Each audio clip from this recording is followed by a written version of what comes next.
No, it's 2. It's 2 hours and 10 minutes reading time. Okay. We have 2 exams on that day, right? I have straight. Saturday? On the same day. No, we have Friday. I have 2 on Saturday. That's How come we say Friday? Can we default? if you choose to. Anything is possible.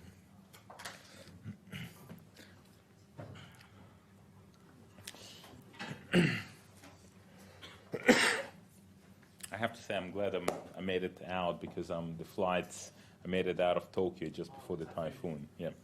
So we flew out on Friday, and on Saturday the airport was closed. So all of a sudden, if I didn't make it out, my colleagues are traveling on Tuesday.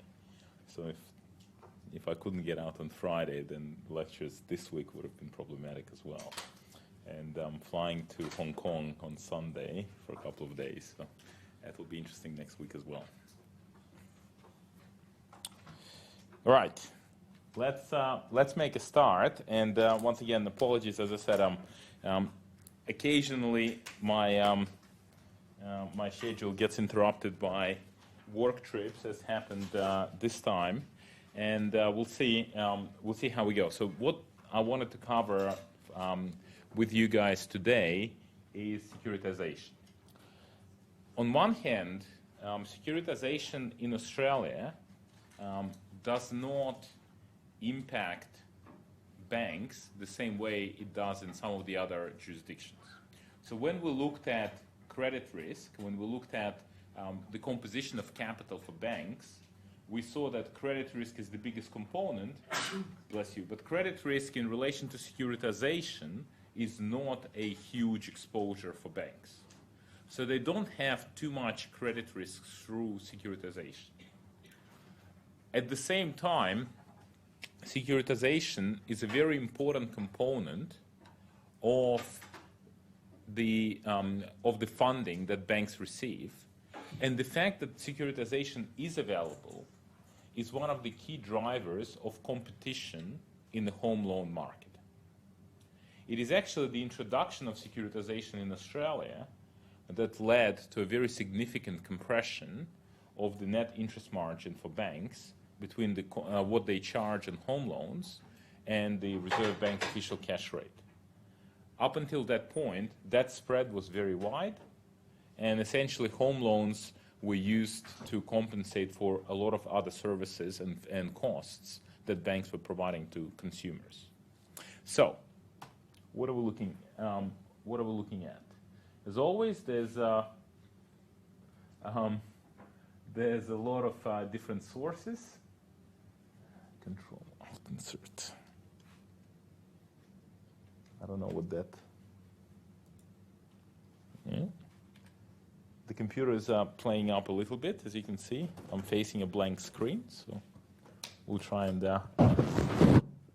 manage it off the big screen. So we'll see how we go. All right. So today we'll try and talk about what is securitization, why we securitize, how to actually structure a securitization transaction. And then from a regulatory perspective, we'll look at how to obtain capital relief and how to calculate risk-weighted assets for securitization. So basically, by the end of today, you should really understand how a securitization transaction is actually structured and the kinds of things you take into account in rating a securitization transaction. All right, so first of all, if we were to summarize securitization, in short, this actually represents what securitization is all about. Right? Now, there was a paper that Reserve Bank put out in 2004 in the Reserve Bank Bulletin, and basically you've got loans going into a trust. You've got various parties in relation to the trust, and the trust then ends up issuing securities to investors, right? So I'll try and draw it up, and that's kind of the diagram that we'll be taking forward as well. And for some reason in this room, chalk is at a premium. Okay, there we go.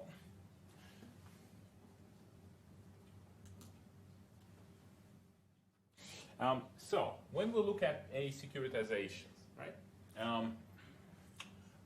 What is the definition? The process of converting a pool of illiquid assets into tradable securities.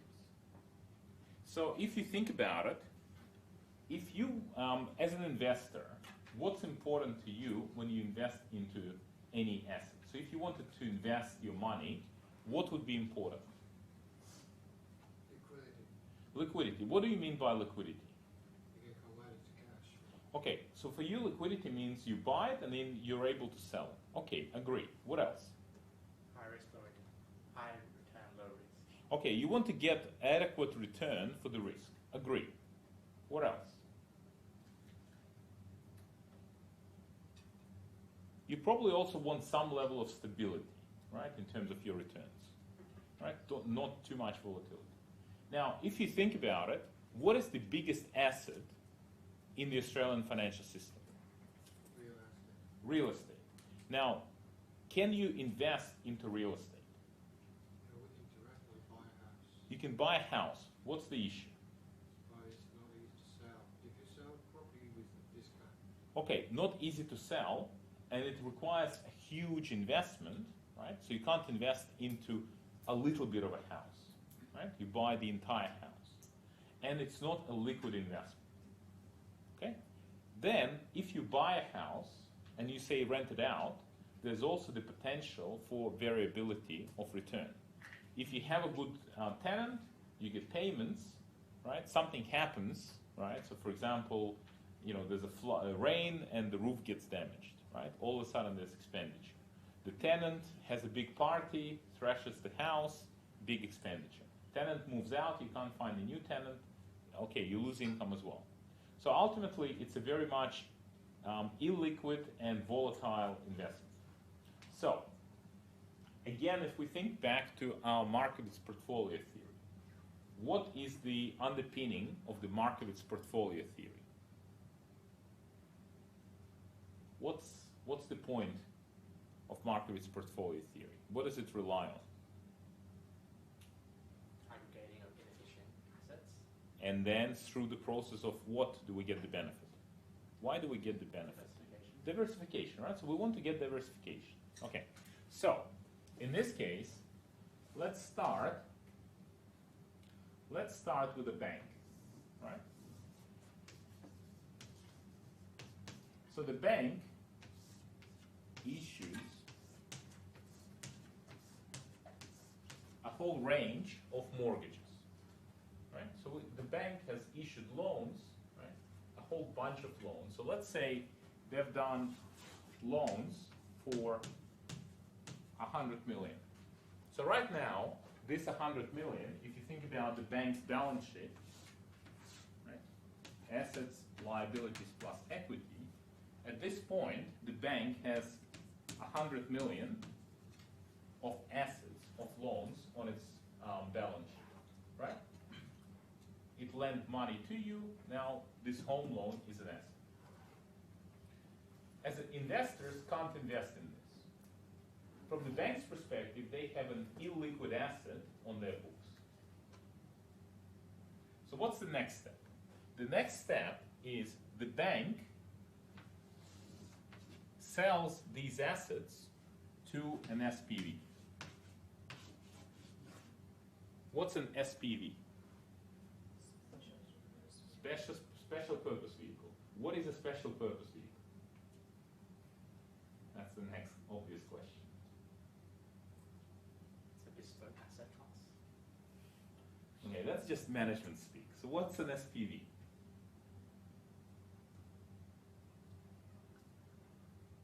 All it is a trust, right? So in terms of different legal structures, you can have an individual worker, you can have a partnership, you can have a company, or you can have a trust, right? So an SPV is a trust that has a special purpose. It's not a general trust, it has a very specific purpose. And that purpose is basically to manage these assets. So the bank sells the assets, right? So this is an actual sale. Right? So now the SPV So this 100 million of loans, right? So this is loans. This 100 million is sold to the SPV. So the SPV now gets 100 million in loans. So what does the SPV do? The SPV now issues RMBS. What does RMBS stand for? Retail mortgage-backed security. What? Retail mortgage-backed security. Close. Residential. Residential mortgage-backed security, correct. Or a broader term is ABS, asset-backed security. Right? And we'll come to those definitions. Right? So now they issue RMBS to investors. Right? So this is a whole bunch of investors. And this is where we can have, our AAA, say AA, and let's say equity. So we can have, three tranches.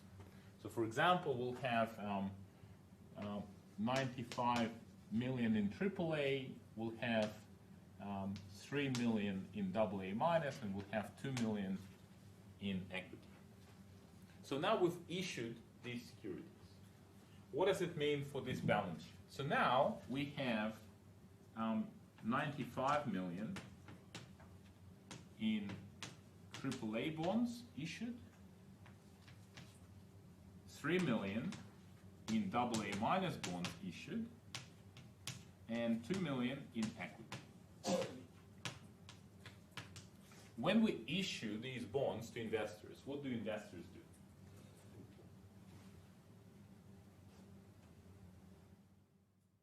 If I sell a security to you, what do I get in return? Cash, right? I'm getting cash. All right. So investors pay cash, right? So they pay cash to the SPV. And what does SPV do with the cash? They give this cash back to the bank. So now, from the bank's perspective, loans are gone, and now I have 100 mil in cash. In short, this is it. In short, that's securitization.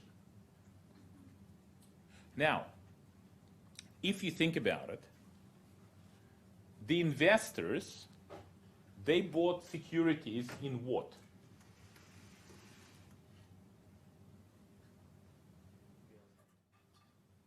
No.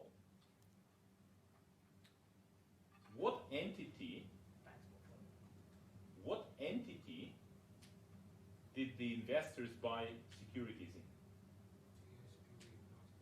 Correct. The investors bought securities in the SPV. Okay? So the investors are only exposed to the SPV's balance sheet. They have no exposure. They have no exposure to any other balance sheet. The investors are liability holders on this balance sheet. What determines the return for these investors?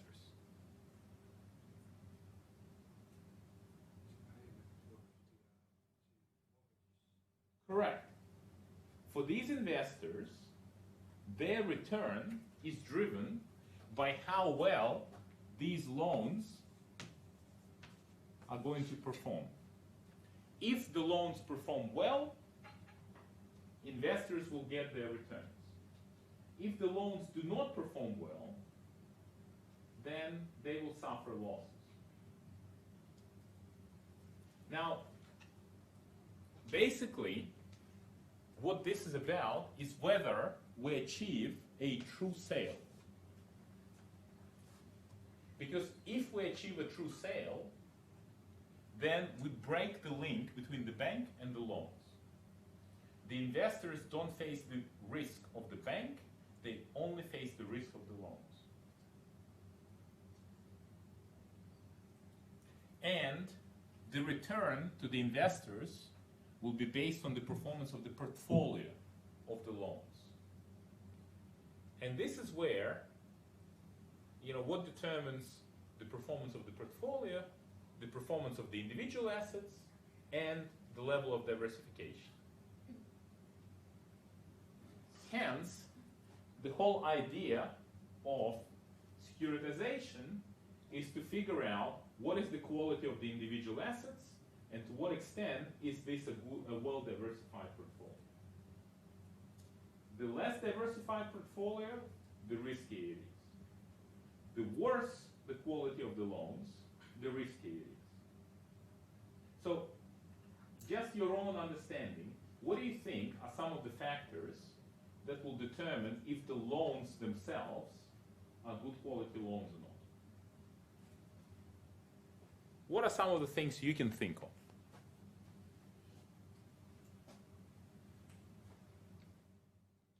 If you're a bank manager, what do you think is a good quality loan? What do you think is not a good quality loan? Loan type and LVR. Okay, loan type. So home loan probably less risky than investment loan. Low LVR is better than high LVR. Interest only versus P&I. Agree. What else? Geography. Geography meaning? Where in Australia it's the residential mortgage belongs to. Okay. WA, Queensland, for example. Versus where do you think is safe? Hobart and Darwin. Okay. I would say, for example, Sydney might be, market might be more stable than some of the country towns. Okay.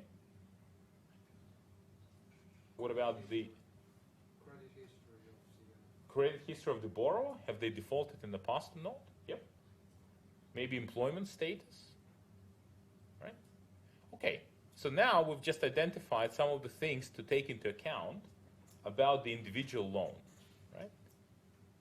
What about whether the portfolio is well diversified? What are the things you'll take into account?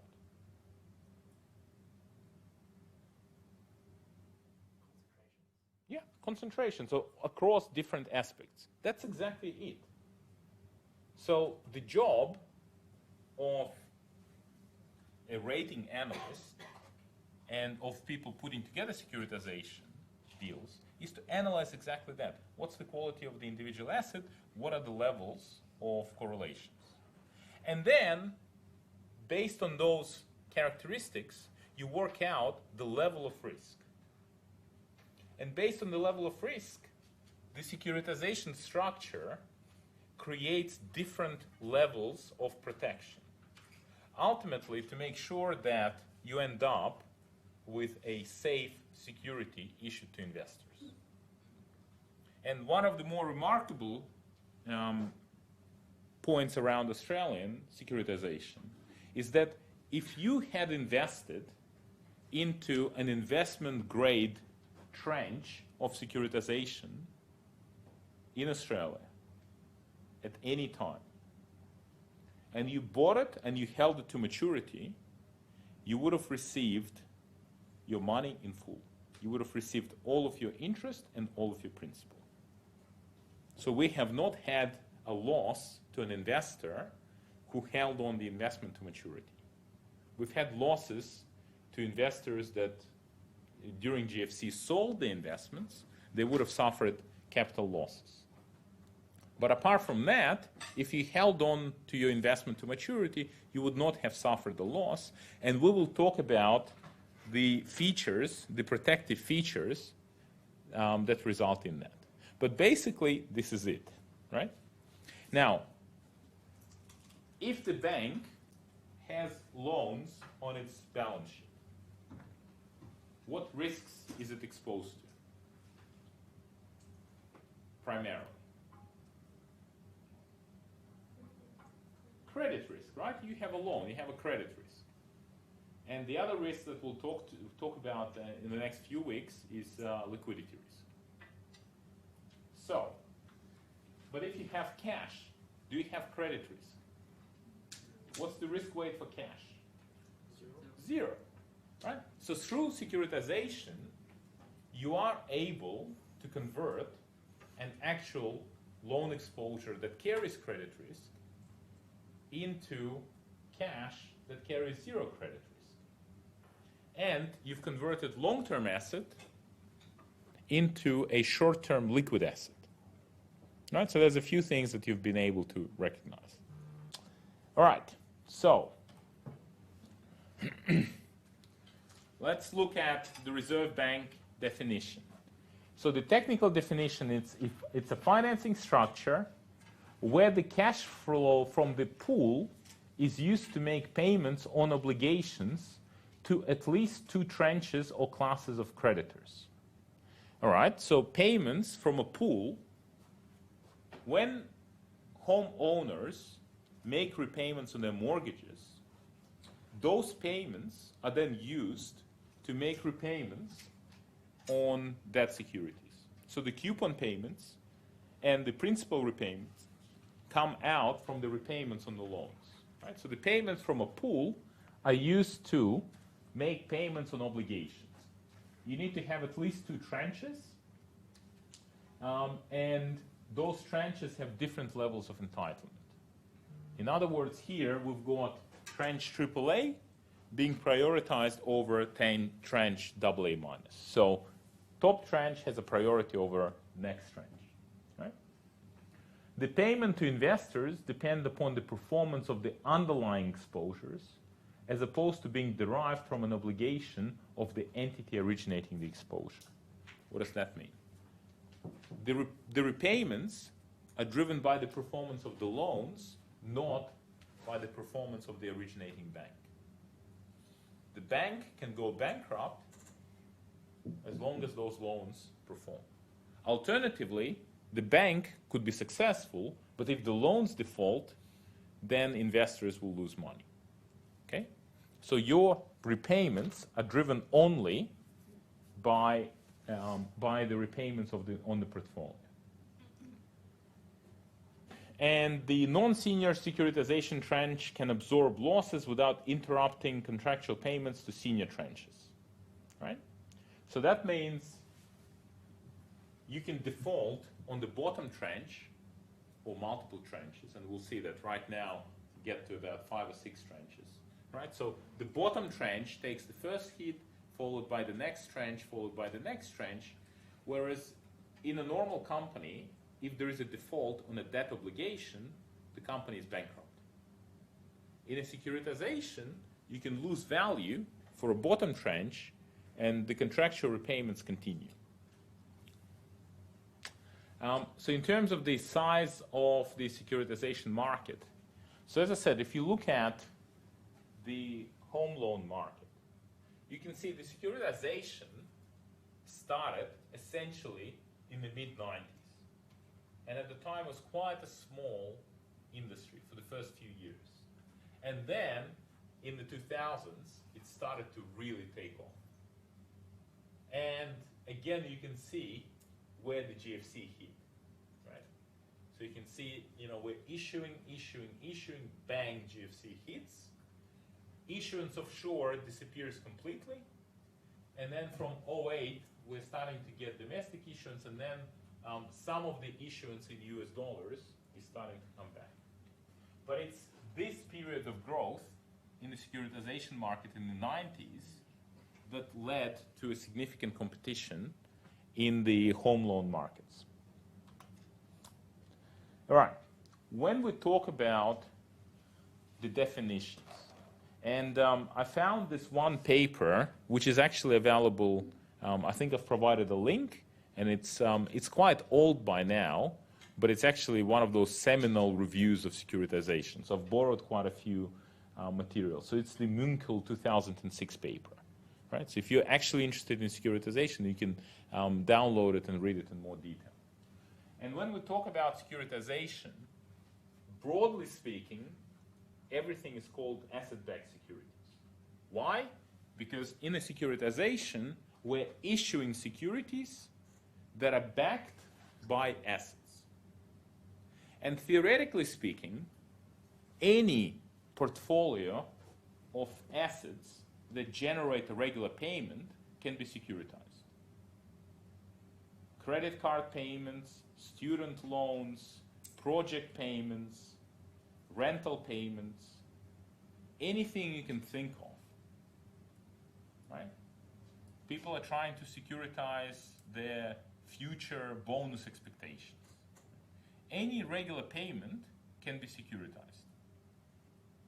So that's why, broadly speaking, it's all called asset-backed securities.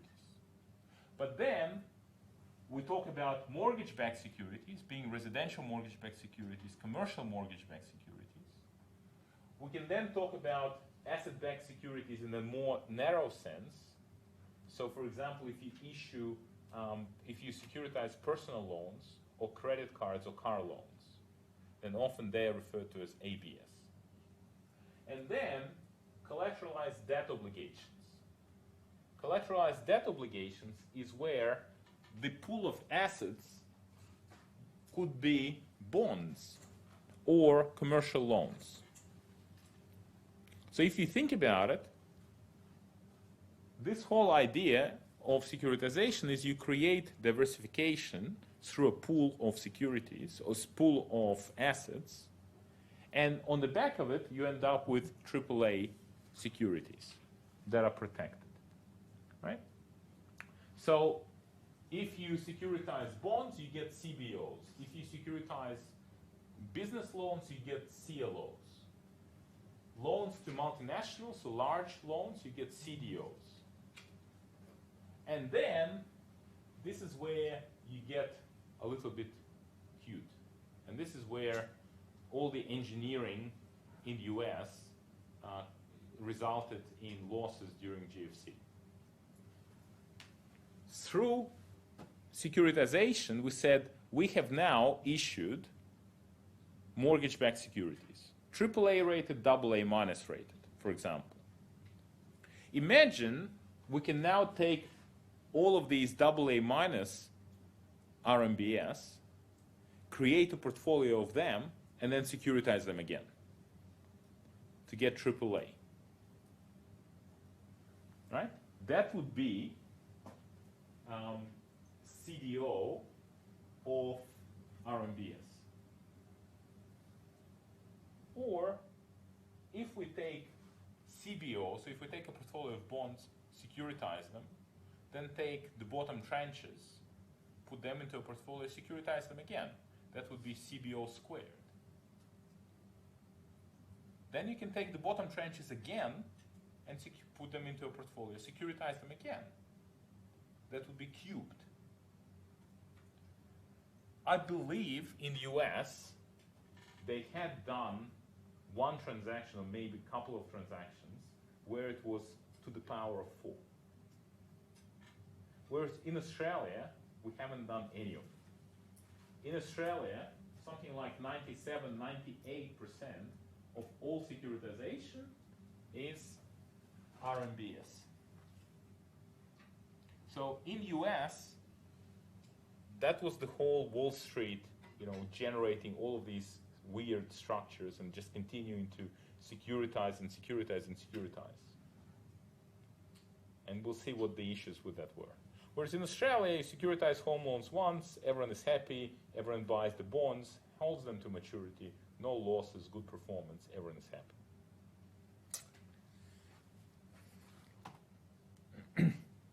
So, in terms of, if we look at just the US issues, right?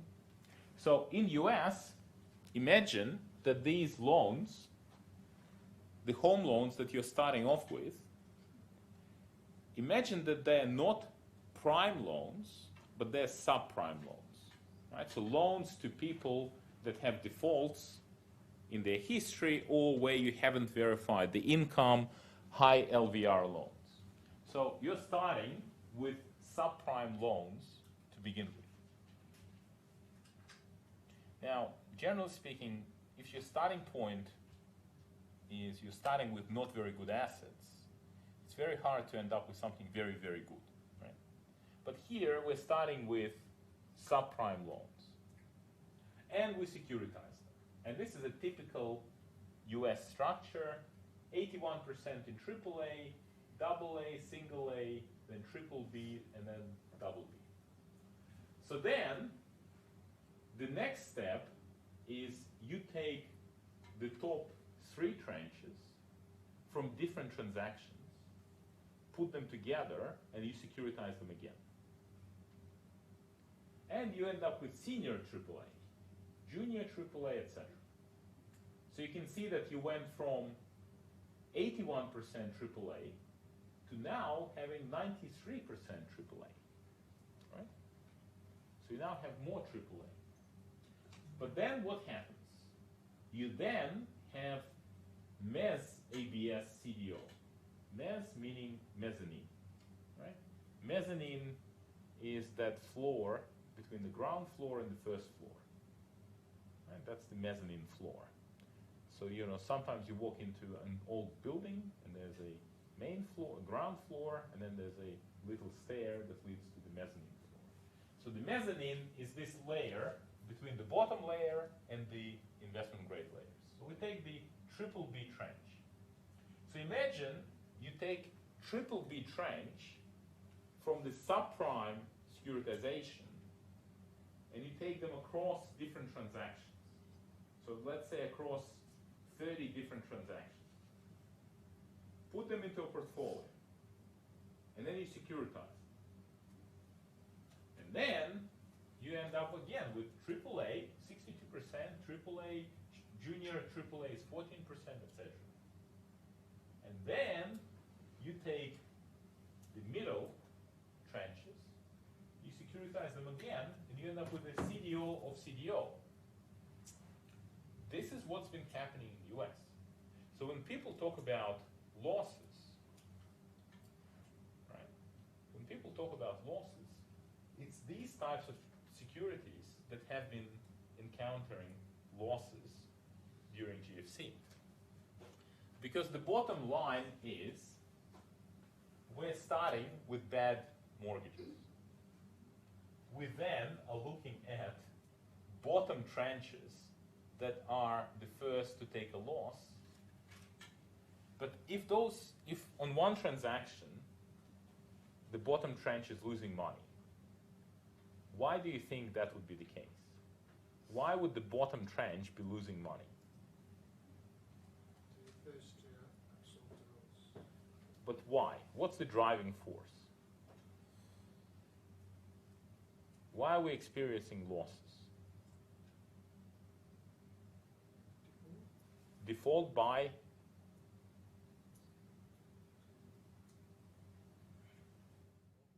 mortgage holders. All right. So imagine that we operate, I don't know, in Los Angeles. And imagine that each one of you runs a bank, right? And everyone is trying to make these subprime mortgages. So if your portfolio of subprime mortgages is starting to experience defaults, what are the chances that your portfolio of subprime mortgages also has some defaults? Pretty good chances, right? They're similar consumers. So if your consumers are facing a bit of a downturn, then your consumers are facing downturn. And here, I'm taking the bottom tranches, I'm taking kind of the worst outcomes from your portfolio and the worst outcomes from your portfolio, and I'm putting it together. And this is where you say, okay, if bad performance in your portfolio is independent from bad performance in your portfolio, then, theoretically speaking, I still get diversification. But in practice, if the economy is going down, then your consumers are gone and your consumers are gone.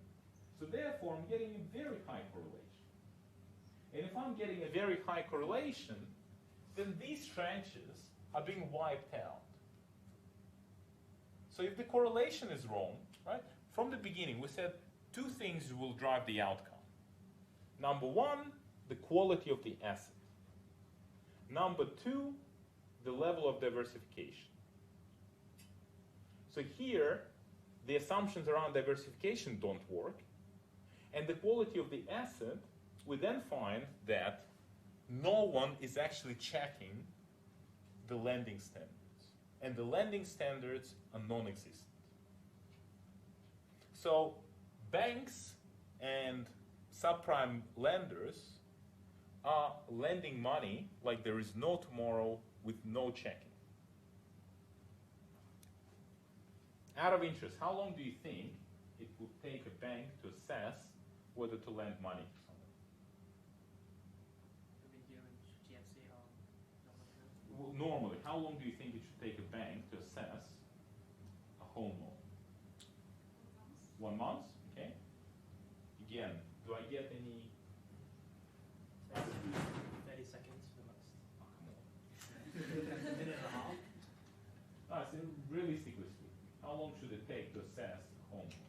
We're talking about like a human being actually reviewing a consumer to make a determination whether to lend the money or not. 2 weeks. 2 weeks? Like if you currently apply for a home loan, how long would it take? Would it take for someone to make a decision on your home?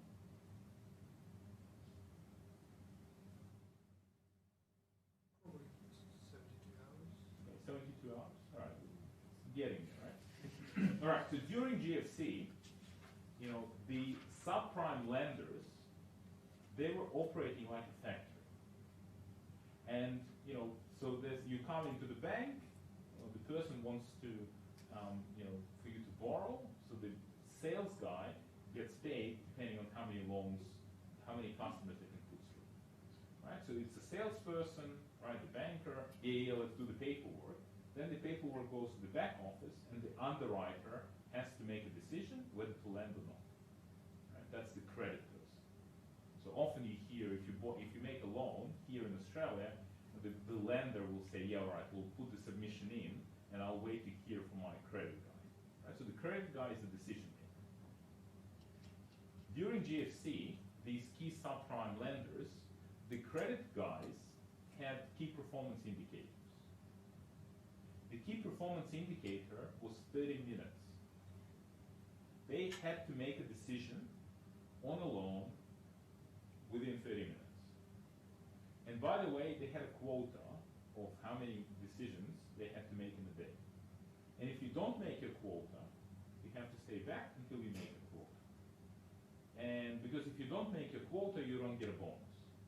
And when we're talking about bonus, people that were making these decisions, they were working on a minimum wage. What's the minimum wage in the US? Does anyone know? By the way, what's the minimum wage in Australia? Like 20 hours. 21, yeah? An hour? What about US? Like $6. Yep, about 6 US. Right? So we're talking about people, adults, working on about $6 an hour. And then if they meet their requirements, they get a bonus of, you know, maybe 50%, which means they get an extra $3 an hour. And if they don't, they have to stay back or they don't get the bonus. So if you're in that predicament, are you going to make a decision? Are you going to say yes, or are you going to say, actually, the documentation on this loan is not adequate, and therefore I need to look into this more? Right? You're not going to do it. You're just going to rubber stamp. That's exactly what was happening. So to begin with, everyone had the incentive to just get these loans. So that's an example. That's basically a summary of where the subprime crisis kind of went in the US. All right, so the receivables generate interest and principal, right? So when people make payments of the interest, right, that's an interest repayment. When people make repayments of the principal amount of their home loans, that's a principal component. And you've all done, you know, basic business finance courses, and you can calculate how much is principal, how much is interest. So investors need to consider the risk of the portfolio and the rules of how the repayments get made. So that's the waterfall or the structure. Why do we securitize? All right, so from the bank's perspective, there's three main reasons. Balance sheet management, risk management, profit management. First of all, balance sheet management, right? From a balance sheet management, as we said, you reduce risk-weighted assets, ultimately, right? And as we'll see from a capital perspective, if this is a true sale, then the bank does not need to hold regulatory capital for credit risk.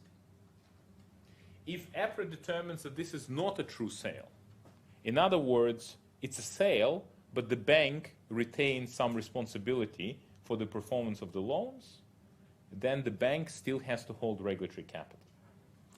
So the first point is balance sheet management. The second point is risk management. So for example, if the bank says, I have too much exposure to a particular part of the Sydney market, I have too many units, or I have too much concentration in New South Wales, you can securitize part of your portfolio to optimize your overall structure, right?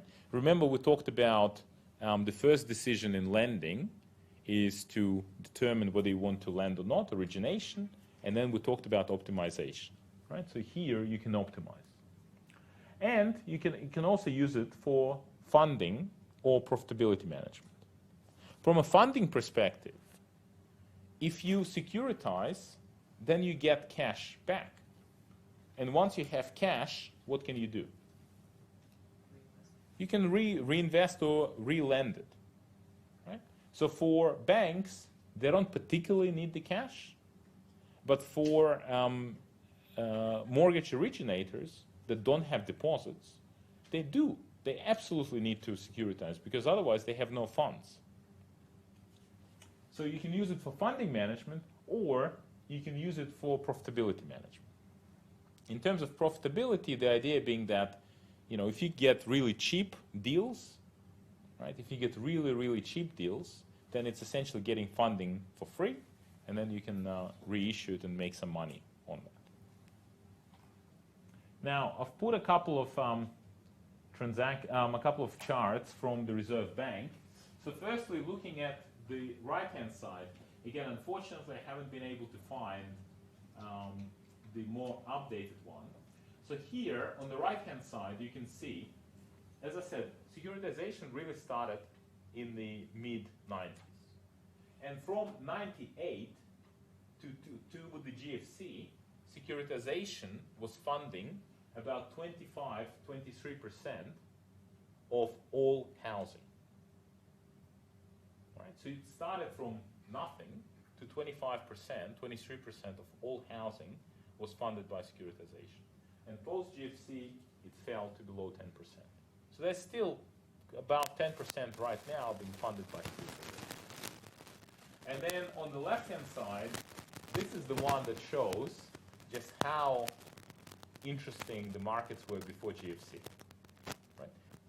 It's hard for you guys to believe this, but before GFC, the conditions were seen to be so perfect that the whole perception of risk was just non-existent.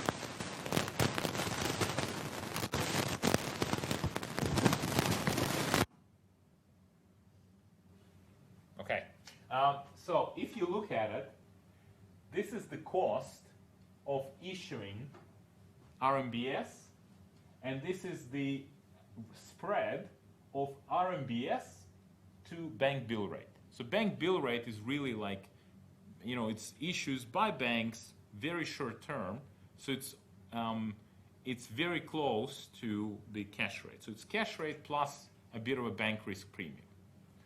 So if you look at the spread for RMBS, before GFC, the spreads were around 20 basis points, 15 basis points, right?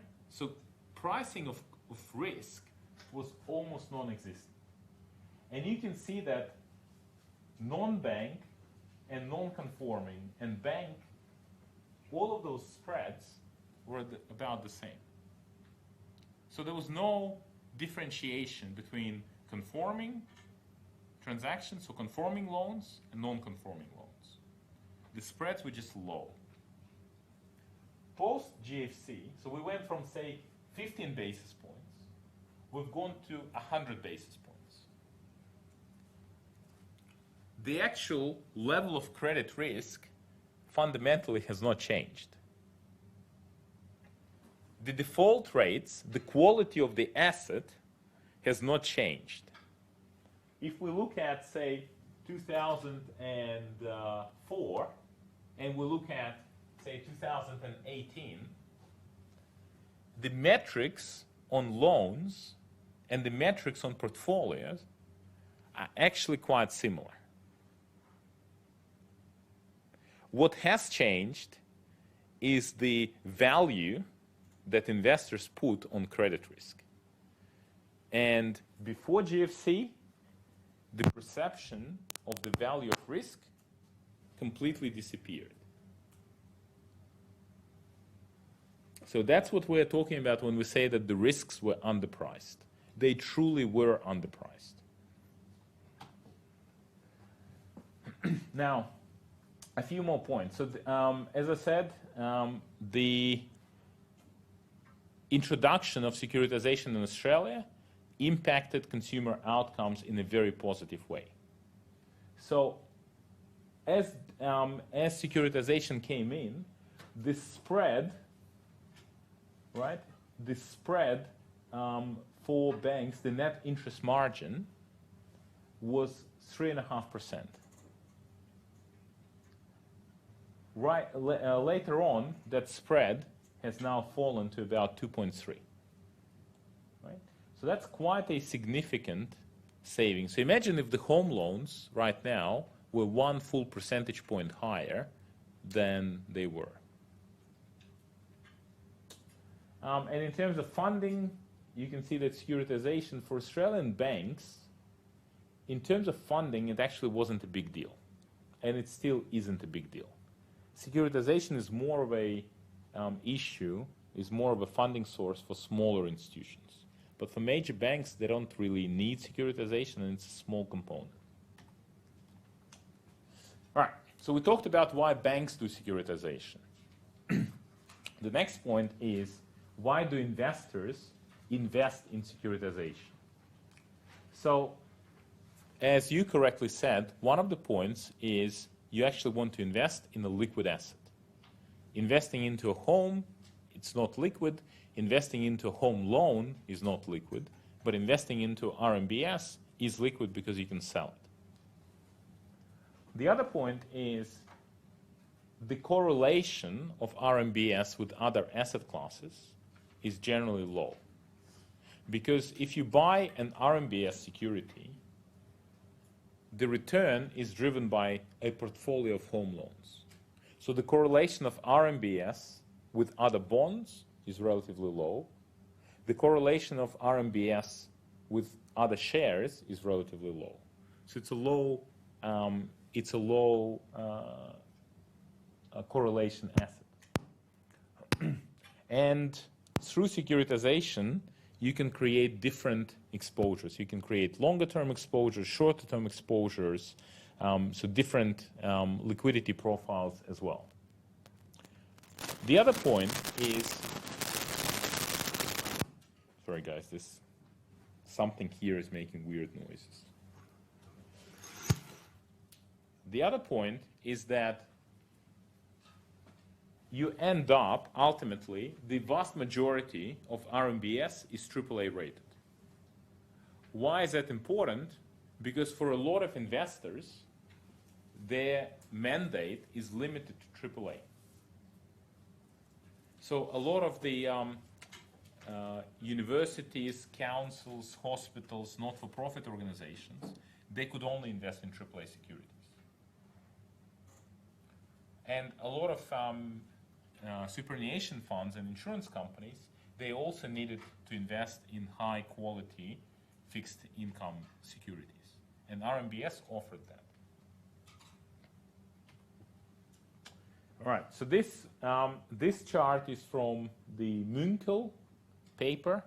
And as I said, ultimately, it's representing the same as what the RBA chart had. The bank originates assets, sells them to the SPV, and the SPV issues securities in multiple tranches. And in that structure, you have a whole range of parties involved, right? And we'll talk about the role of those parties. So, the seller or the originator is the original owner of the assets. So that's the bank that makes the loans in the first place. The SPV is a trust specifically for this transaction. So banks generally have a separate SPV for each one of the transactions. The arranger is the party that puts together the transaction and selects the assets. Banks can either self-arrange or they can hire someone to arrange for them. Normally, they would just self-arrange. Servicer. Servicer is the party that continues to manage the home loans. Right? In Australia, servicer is the bank, is the originator. So if you have a home loan with an Australian bank, you wouldn't actually know if it has been securitized or not.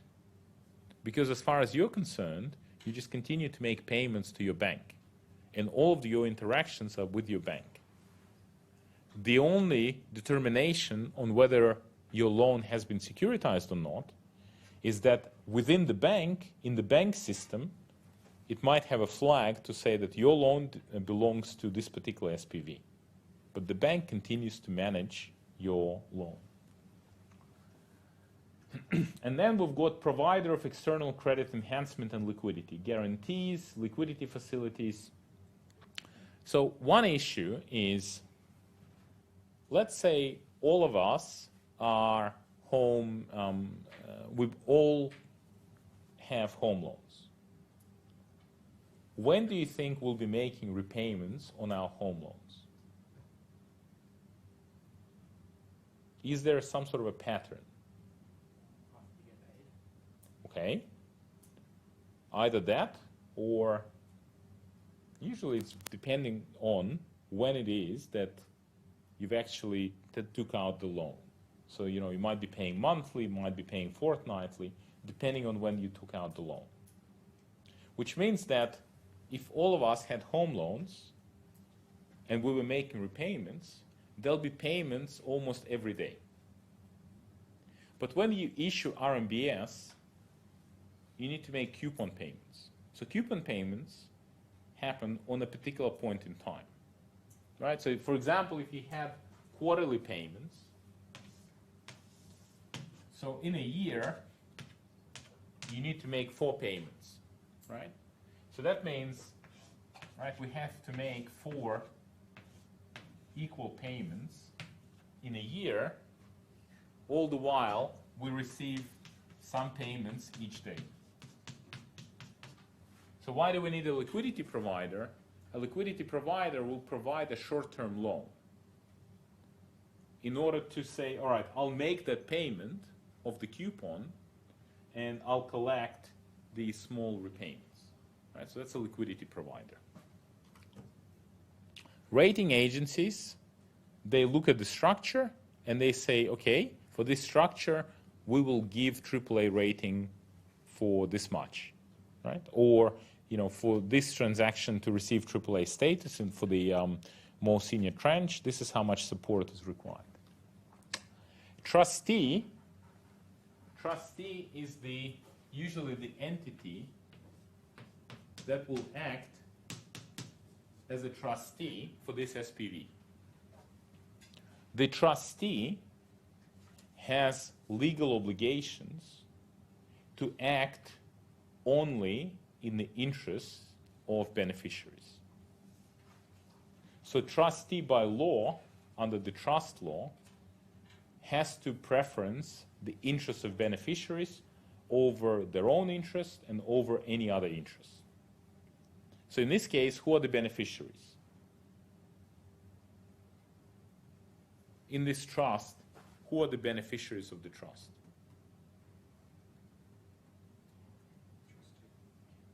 The The beneficiaries. Who gets the payment? Who gets the benefit of this trust? Investors? The investors, correct. So the trustee is there to make decisions in the interest of the investors. Right? So it's kind of the safeguard of the investor. The swap counterparty, they provide a swap. So often, depending on what the bonds get issued at, you might get bonds that are fixed rate bonds, but the loans are variable rate loans, or vice versa. So the swap counterparty is there to manage the interest rate risk.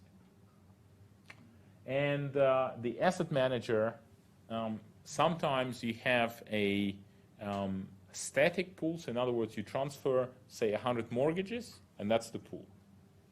And sometimes you might say, all right, well, it's 100 mortgages, and you can substitute. So if you allow substitutions, then the asset manager will manage how to substitute. So who are the originators? Banks, especially smaller banks, credit unions and building societies. So they do originate quite a bit. Specialist originators.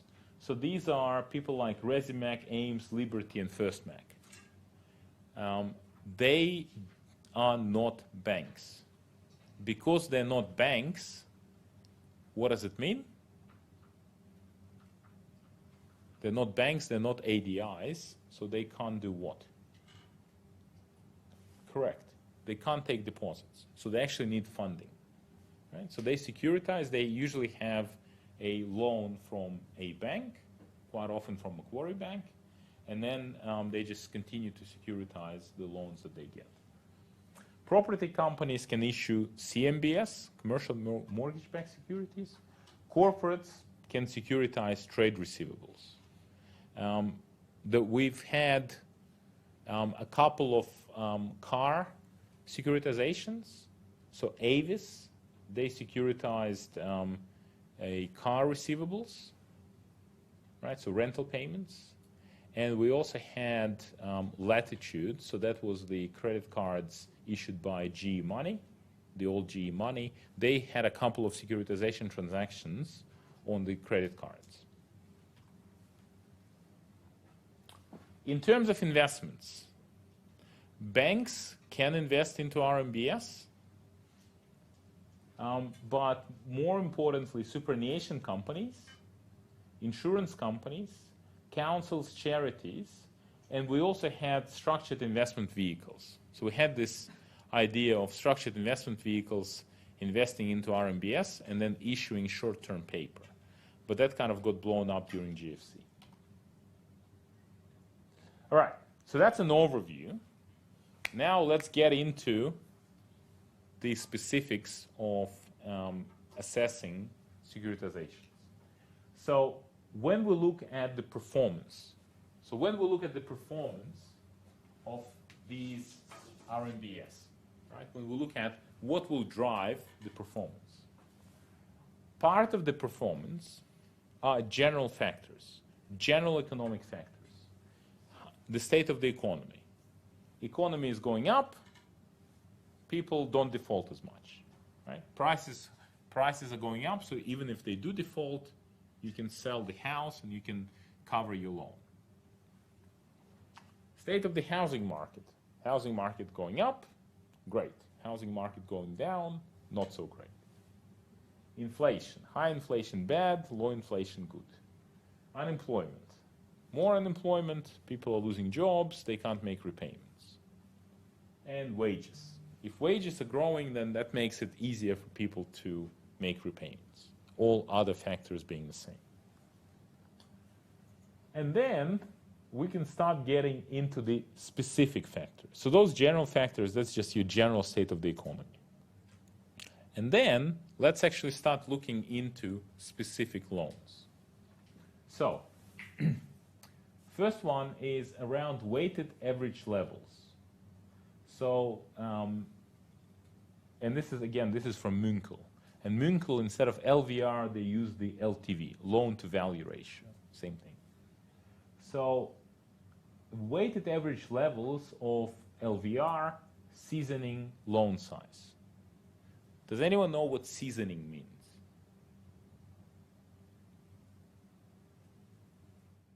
One meaning of seasoning is when you cook, right? So you put some spices, that's seasoning.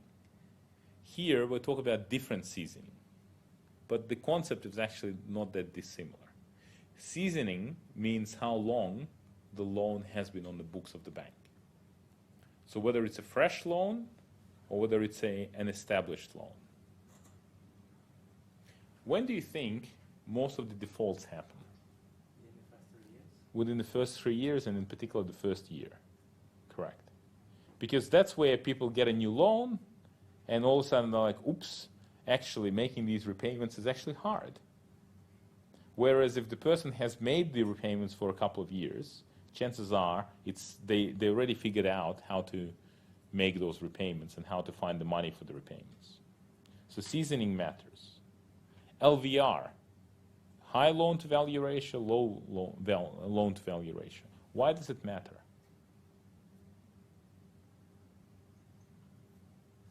Which one do you think is better for the portfolio?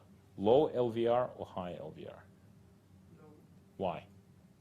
It's not low too, but it's 54 loan will be the lower the loans, the mortgage sale to cover the losses. Okay, you can sell the house to cover your losses, correct? But think about, essentially low LVR means if you have a house for $1 million and you have LVR of 60%, then that means you owe the bank $600,000. So why this situation is less likely to cause losses than a situation of 90% LVR? It's an indication that you can service the loan. So it's easier to service, yes. What else? Interest is higher for 9%. There could be different interest rate, yes. What else? The more investor borrow, it indicates a low capacity to make repayments. Okay, capacity to make repayment, okay, also good. There's another one. If you have low LVR, you have more equity in the house. If you default, right, then the bank has control of the house and they'll be selling it. And chances are when they sell it, it's a fire sale, you lose more. Now, in the US, you had situations where LVR is 100%. If LVR is 100%, do you care if the bank takes over the house? Not really. In US, you had a situation, quite common situation, which is known as negative equity. How does negative equity work? Well, let's have a situation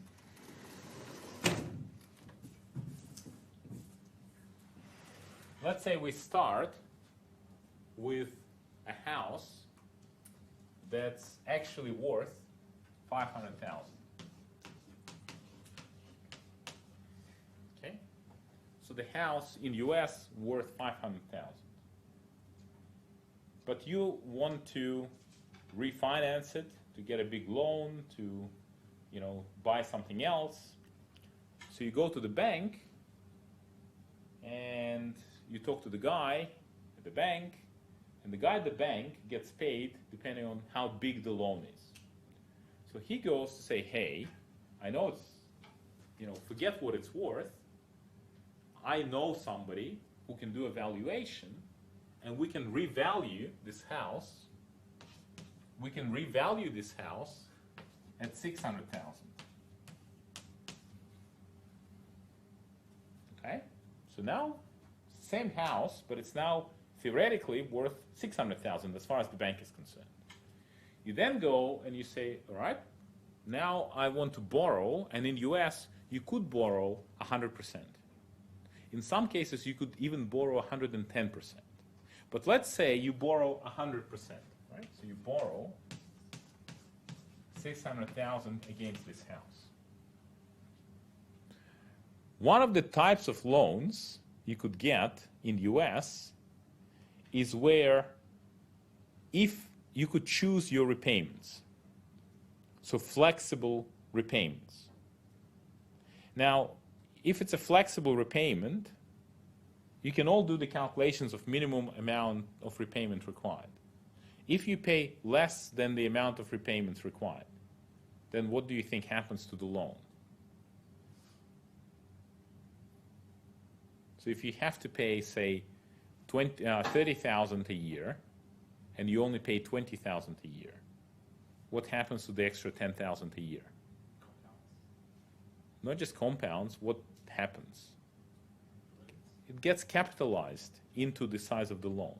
So in US, if you chose a smaller repayment, then your loan amount actually grows over time. Right? But imagine that you actually capped 600,000. So you have a loan 600,000, you're only paying interest. And now imagine house prices actually fall. And imagine house prices actually fall by 20%, which is actually not that much. In some places in US, they fell by more. So from 500, how much is this house actually worth now? 400. All right, so the house is now worth 400. Okay, and now we have a situation where the house is worth 400 and the loan is worth 600.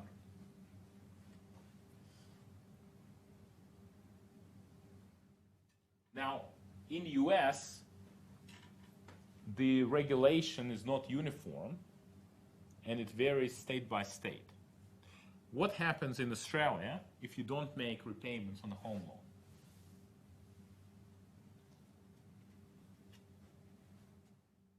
If you don't make repayments on any loan, what happens? You have to pay the total amount of 600. Okay, so you have to make the total, and imagine that you can't, right? So you default. Yeah, they will liquidate your property and you still have the 200K. Okay, they might sell your property and you still have 200K to pay, and if you can't pay it, what happens? Go to jail. No, you don't go to jail. Or bankrupt. You have bankruptcy, and in bankruptcy, what does it mean? Get protected from seller. Right, but you know what happens? What can the bank actually do?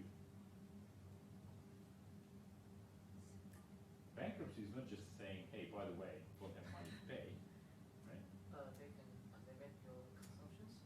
They can actually take your assets, right? So you don't just lose the house. You lose, if you have a nice car, they can take the car. They can't take your clothes, right? So there's some basic items they can't take. But in terms of assets, if you had cash in the account, they can take them. Okay? So in Australia, remember when I talked about home loans, right? There's two things. There's a home loan and a mortgage, right? So under the home loan, you owe 600,000. Under the mortgage, you're saying, I'll use my house as a collateral for that loan. So you use the mortgage as collateral, not enough, you still owe 600. If the house is only good for 400, you still owe the other 200, and then the bank makes you bankrupt, takes all of your other assets, and you're bankrupt. But in many states in US, the home loans are on a non-recourse basis, meaning that you only lose your home. You don't lose other assets. So in this case, you could continue to make repayments, but you're making repayments on a loan of 600,000 in order to have an asset worth 400,000. So in this case, it's actually logical to say, you know what, I'll default. Yes, I will lose my credit rating, and it will take some time for me to build it back, but in this case, it does not make sense to continue to pay this amount of the loan for a house that's worth this much. Even better, in US they have this term called chain mail. Has anyone heard about chain mail? So basically, in this situation, right, you're living in a house, And then you kind of look at it and you go, why am I doing this? And instead you go to the bank and say, by the way, I'm not going to pay you anymore. And then you say, however, if you want me to take care of the house, I'm happy to stay and take care of the house for you. And I'll won't even charge you for that privilege. And what do you think the banks would say in that situation? So you're the homeowner, you've been living in that house for 5 years. Now you're saying to the bank, by the way, not going to pay a mortgage anymore, but I'm happy to stay on and look after the house for you, and I'm not going to charge you for it. I'll do it for free. What do you think the banks would say?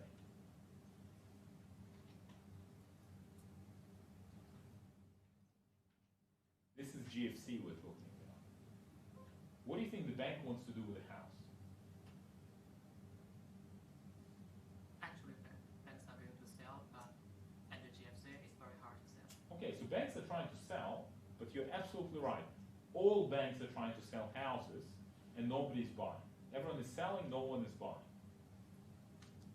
So the bank cannot sell. So what's the risk? The risk is if there isn't anyone living in the house, then squatters move in, and they'll put graffiti up, they'll torch the house, they'll destroy it. Right? And that was quite a common occurrence in many areas.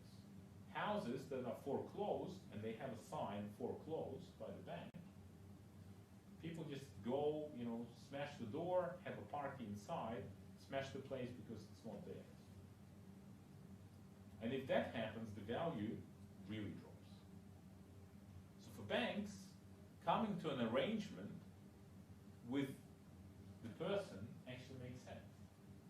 Maybe not for free, but say, all right, well, how about you pay half of the mortgage and you can continue to live in it for a period of time. That's the craziness of GFC. All right, so seasoning, loan size, eligibility criteria. What are the eligibility criteria for a home loan? Right? Who is eligible for the home loan to begin with? Right? Who is actually eligible for these loans? And this is one of the issues that during GFC in the US, the originators didn't care about eligibility. The SPVs were not checking, they were assuming, or they were asking the banks to confirm that borrowers are eligible. And banks would say, yep, they're eligible. The rating agencies were basing their analysis on the eligibility criteria. And ultimately, within the entire financial system, no one at any point actually physically went in and checked, are the people that are getting loans eligible to take these loans? The banks would say, yeah, we only give loans to people that provide evidence of their job. As we said, the person making the decision has 30 minutes to make that decision. So they're not checking, and no one else is checking. And of all the different fines that were issued during GFC, the biggest amount of fines were for this reason.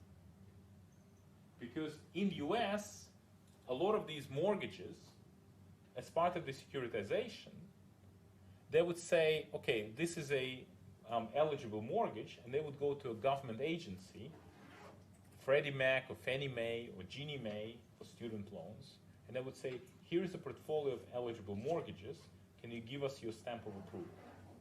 And they would say, yep, that's fine, we'll give you a stamp of approval, and the mortgages and the securities will be issued as a Freddie Mac or Fannie Mae RMBS. And now, after the GFC, the US government went back to the banks and said, you told us you swore that these mortgages are eligible. And that's why we gave you the approval. Because they were not eligible and you lied to us, here is a fine based on the amount of losses that we suffered. And this is where billions of dollars of fines came out. I think Bank of America had the biggest single fine, and that was something like 12 or 13 billion dollars for a single issue. But all the big banks, JP, Citi, Wells Fargo, right, all of them ended up paying billions precisely for this issue. Right? So the eligibility criteria is important. Portfolio characteristics are important, and arrears levels. Arrears meaning how far behind people are on their repayments. Geographical distribution, borrower type, loan type, and the weighted average margin or coupon. Right? So what's the weighted average rate that investors are paying on their home loans versus the weighted average rate on the RMBS? And then you look at the waterfall, right? So how are the repayments being distributed? So cash flows from the loans, they get collected, and then the cash flows get paid to different investors. So first of all, the fees get paid, and then the actual transaction documentation will determine how payments get made. That's the specifics of the transaction. So this looks a little bit complex. This is from the Reserve Bank, and this was written by a good friend of mine. So if you actually look at the source that are provided, this is actually quite a, there's a good explanation in the document itself. But if we look at it, right, if we look at it, to begin with, we've got the mortgage pool. From the mortgage pool, to the extent that there are principal losses, so to the extent that there are losses of the principal amount of the loan, those principal losses go into the loss waterfall. How do we allocate the losses to the note holders, to the principal amount of the note holders? Once you've collected all the payments, there are transfers between the accumulation account and the collection account. So the accumulation account is where you accumulate the payments until you need to make a repayment. So you've accumulated, there's also swaps and other hedges, so you might be hedging fixed and floating rate. When payments are due, the principal repayments go into the principal waterfall. Right? So that's this line here. Right? The interest goes into the income waterfall. So out of the income waterfall, you pay the fees, and after you pay the fees, you then pay required payments. Right? So you pay required payments in terms of the senior expenses and interest on RMBS. Right? So you pay your AAA interest.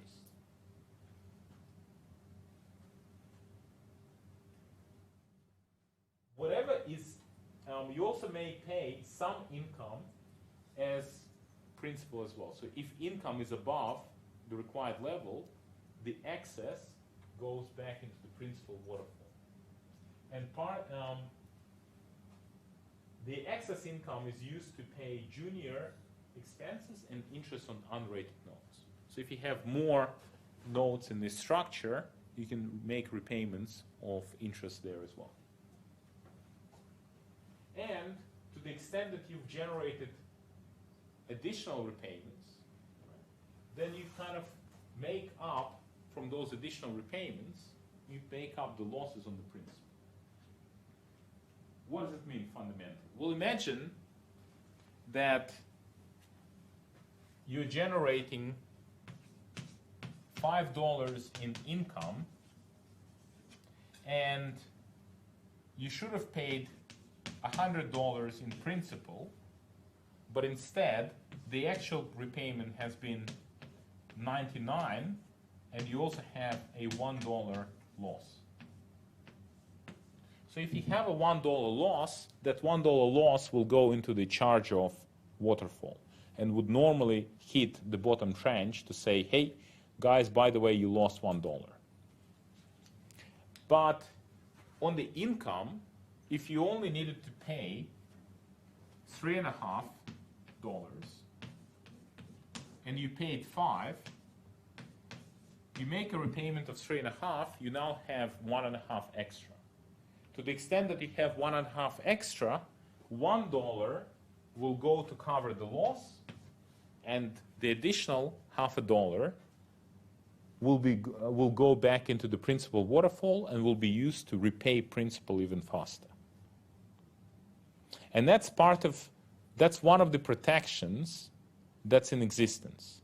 The fact that the amount of repayments is generally higher than the interest rate on the bonds. So if you think about it, the home loan rates are higher than the coupon payments on the bonds. So each payment period, there is excess income being generated. And again, if there are additional payments, you might also end up with reserves as well. So, what do we have? What we have is tranching. The tranching means that we've got two types. We've got credit tranching and we've got time tranching. So in terms of credit tranching, that means the losses hit the bottom tranche first. And in order for a top tranche to suffer losses, the entire bottom tranche has to lose value.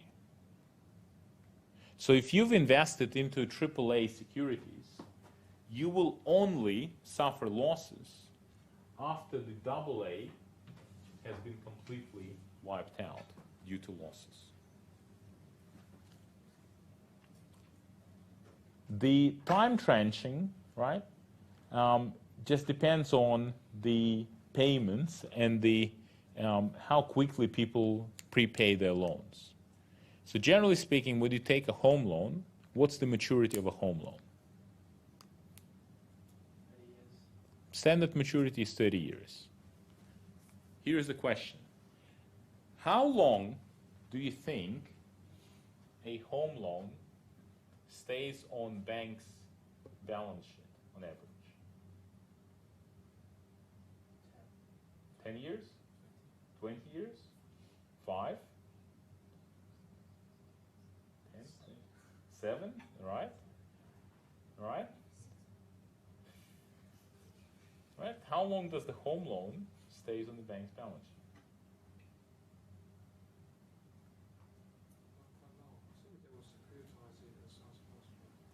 Again, for banks, you saw securitization is a small part. For banks, securitization is 7% of their total balance sheet. How can they convert the liquid assets to liquid assets? For banks, we looked at the balance sheet. Australian banks' balance sheets is basically home loans and deposits. What about the US?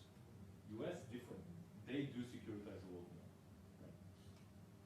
For Australian banks, how long do home loans on average stay in their balance sheet? About 3.5 years. Why? They refinance, exactly right. People in Australia refinance their loans. If they find a better rate, they refinance. So if you securitize the loan, and it belongs to the SPV. And now the home owner refinances. What does that mean?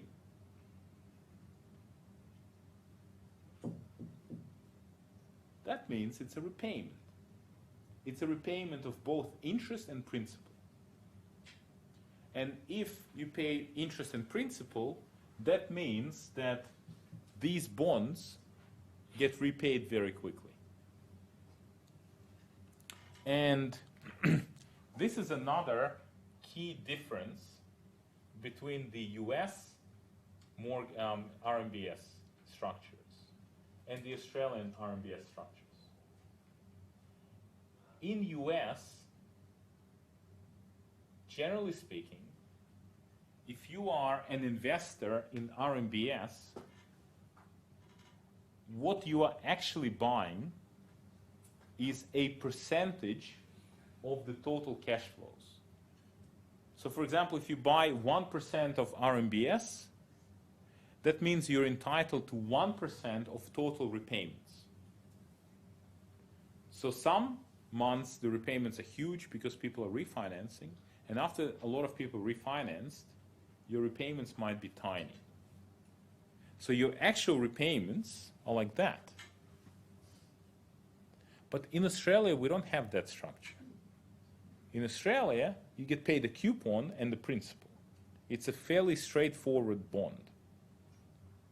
But the timing of when you get your principal payment depends on how quickly people refinance. So the effective maturity in Australia is actually quite low because of refinancing. All right, so the weighted average life. The weighted average life of a senior tranche, so that's like a AAA tranche, the weighted average life is about 3 years. The weighted average life of a AA tranche is close to 5 years, whilst the mortgages themselves are 30-year mortgages. And the junior tranche is just a bit more than the mezzanine. All right.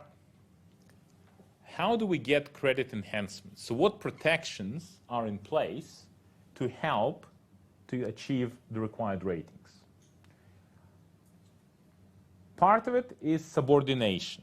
The fact that junior tranche has to lose before senior tranche starts to lose. Next one is excess spread. The fact that the interest rate on the mortgages is higher than the coupon rate. All right, so that's 2 levels of protection.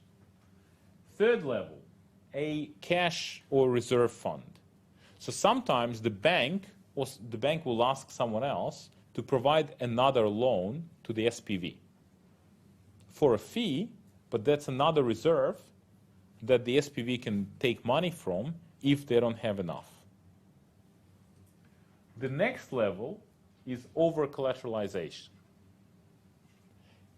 I use the example of saying 100 million of loans and you issue 100 million of securities. In reality, you might have, let's say, 105 million of assets against 100 million of securities. So you will actually have more assets than the value of securities you're issuing.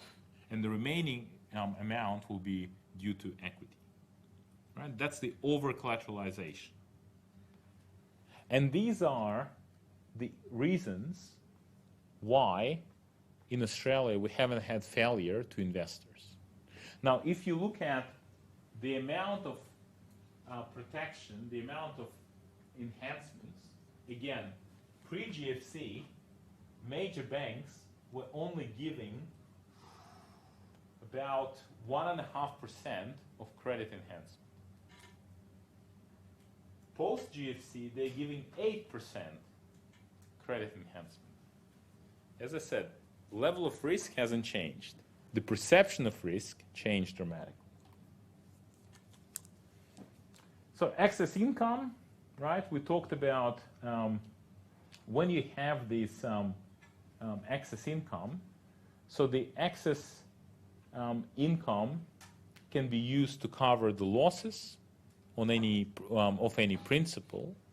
You can also use these payments. Any excess payments can be used to reduce principal. Right? So after you've covered all the losses, you'll start repaying principal early. And after you paid out all of the securities, whatever is left over goes back to the bank. And that's another feature of the Australian RMBS versus US RMBS.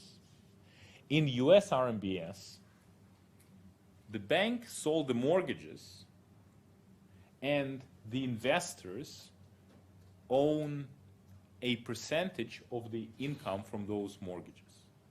The bank has no interest in whether those mortgages perform well or don't perform well. They have no interest. If it performs well, investors are happy. If it doesn't perform well, investors are not happy. The bank doesn't get paid more or less depending on that. In Australia, the obligations are very finite. After you make the repayments, right? That's why banks don't particularly care if they have to over-collateralize. If you provide 105 million of assets versus 100 million of securities, after you've repaid the securities, whatever is left over goes back to the bank. So banks are actually interested to make sure that the loans perform well. So that's another interest. All right, so then in terms of allocation of principal, so the senior tranches get repaid first, both on the interest and on the principal. And interestingly, because the senior tranches get paid first, it means that tranches that have lower interest payments get paid first. So over time, the weighted average yield on RMBS will increase. And that has a little bit of a yield strain. So you can have a sequential pay down where you repay senior tranches first, followed by junior tranches, or you can have serial pay down where you pay based on proportions. Right? So normally in Australia you can have sequential for the first 2 years and then serial. So for the first 2 years you reduce the more senior tranche, and after that you start paying in proportion, subject to certain requirements.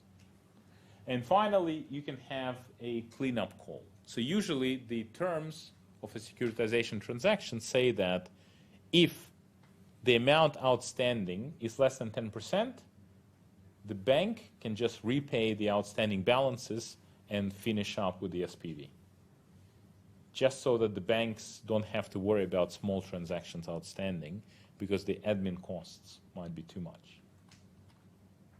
All right, let's take a break, and then we start looking at the actual rating methodology. And once we look at the ratings, we'll then structure a transaction.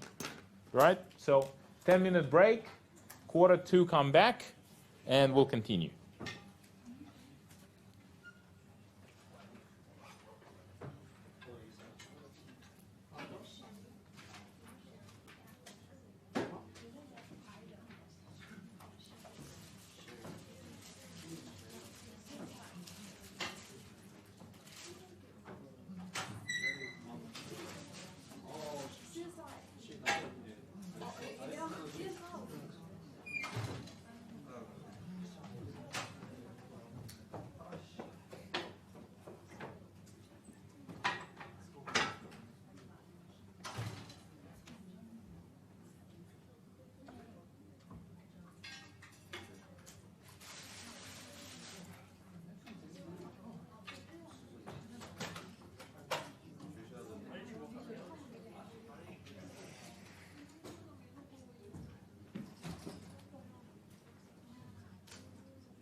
Right.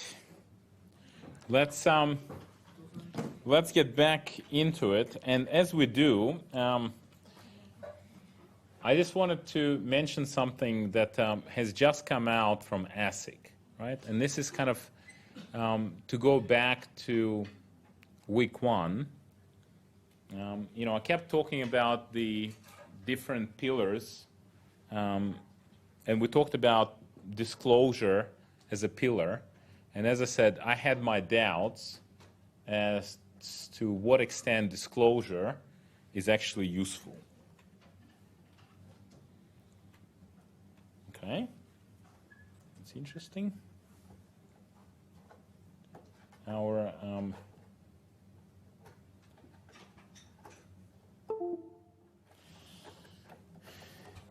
technology is kind of refusing to work a little bit.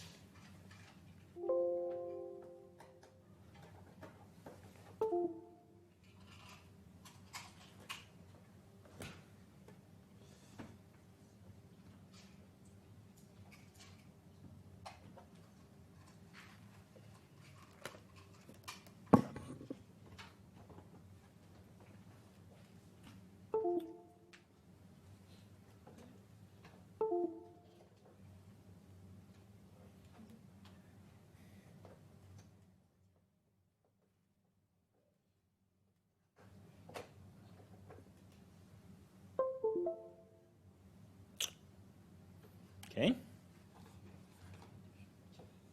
So it seems like it either wants to show it to you or to me, but not to both.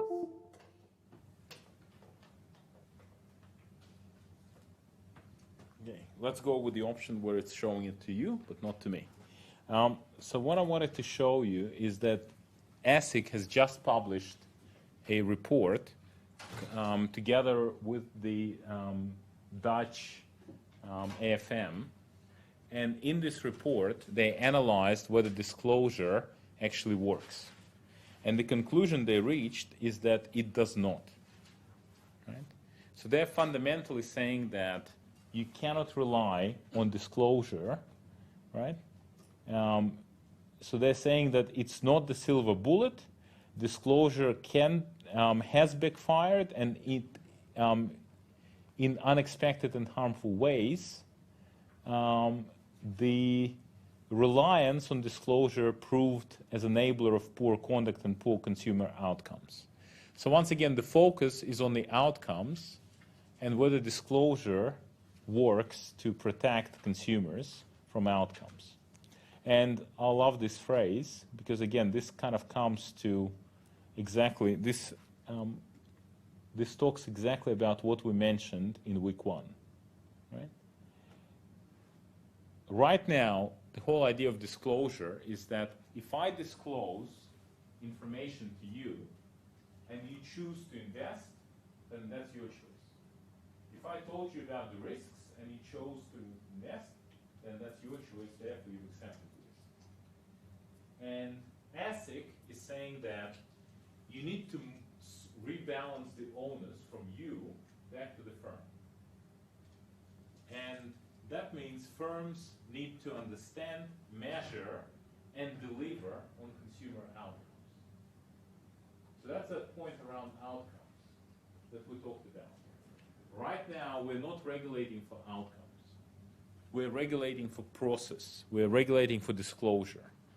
Now, this is just a report, so they haven't changed the law, but they changed the emphasis. So this is quite important. And it's interesting that they said that in 33 case studies, consumers were given information about products. And only in 2 out of 5 cases, consumers chose the best product for them. So in most cases, after being given this information, they did not make the right choice. So, very interesting report. All right, so coming back to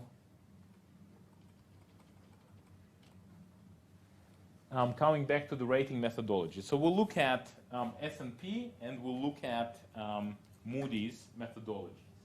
So for S&P, they look at fundamentally how much a portfolio of loans is likely to lose under an extreme economic scenario, right? So the whole rating methodology, think back when we talked about AAA. AAA fundamentally means even in every foreseeable scenario, you're unlikely to lose money. So for something to be rated AAA, you're actually going to think about a fairly extreme scenario. You're going to think about an outcome that's quite extreme. So you look at macroeconomic factors, lender-specific factors. So lender-specific factors meaning that factors regarding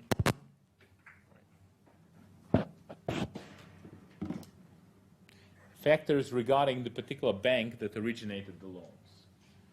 Portfolio factors about the portfolio of loans, and then specific loans. So, what do we do? How does S&P do it? S&P does it by creating a benchmark loan, right? So they have a benchmark loan and a benchmark loan portfolio. So based on this benchmark, they know or they've estimated how this benchmark portfolio should behave. So when a bank comes to them and says, can you rate this particular transaction? What they do is they compare this transaction to the benchmark, right?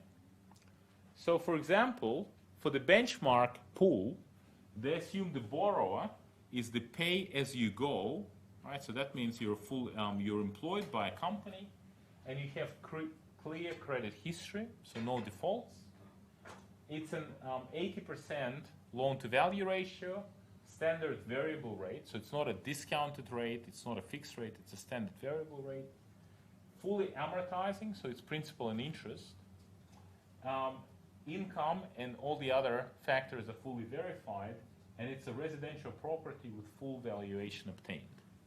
So when banks lend, they can do full valuation, where a valuer comes in and does a valuation, or you can do a model valuation. A model valuation is where you can look at the calculator. Each bank has a calculator that, based on other properties around, can give you an estimate for this property. Right? So the benchmark assumes full valuation. Now, one of the documents I referred to in the sources is a document from the Malaysian rating agency. And the reason I use that as an example is because that document was available. It's a very detailed document, and the methodology is almost exactly the same. And S&P, they kind of tend to guard the information, whereas this particular rating agency released the information. So the concept is the same. So here we're talking about LTV, 71 to 80%, floating interest rate, loan seasoning, not delinquent for the past 12 months, loan size, loan purpose, debt to income ratio, employment status, nationality, right? So in Malaysia, nationality actually matters as well. Occupancy status, so it's an owner-occupied, and the property type and security ranking. So they're all factors that are used. So this is a benchmark loan. So then, to compare the actual portfolio to the benchmark, you look at two factors. One is the default frequency, and the other one is loss severity. So the default frequency is the estimate of the proportion of the loans that will default. So S&P, they know, or they've estimated, the default frequency for benchmark. Now they need to calculate the default frequency for the actual portfolio. And then you look at, so for default frequency for AAA, for benchmark is 7.5%.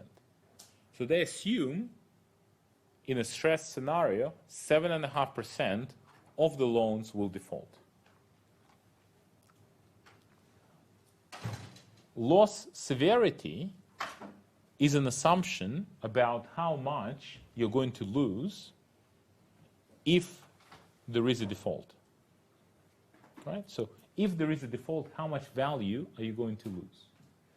And in terms of your loss, the amount of the loss will be driven by how much does the value of the house drops and how much are the costs associated with the sale. So how long it takes you to sell, how much does it cost to sell, how much interest you lose, right? All of those costs. Now, again, thinking back to why Australian RMBS performs so well, the assumption, again, for AAA, we're thinking about worst case scenario. S&P, for something to be rated AAA, the basic assumption is market value decline of 45%. So think about it this way.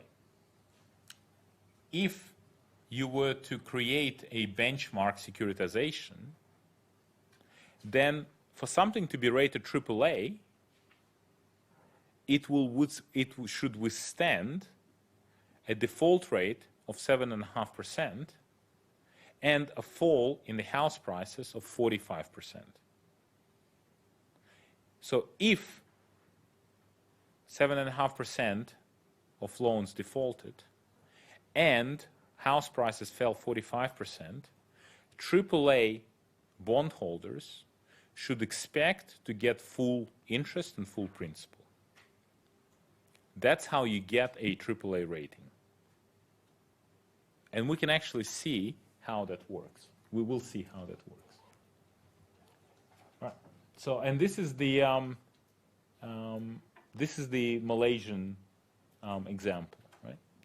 So you say if you've got 80% loan to value ratio, property value 500, loan amount 400, the market value decline is 45%.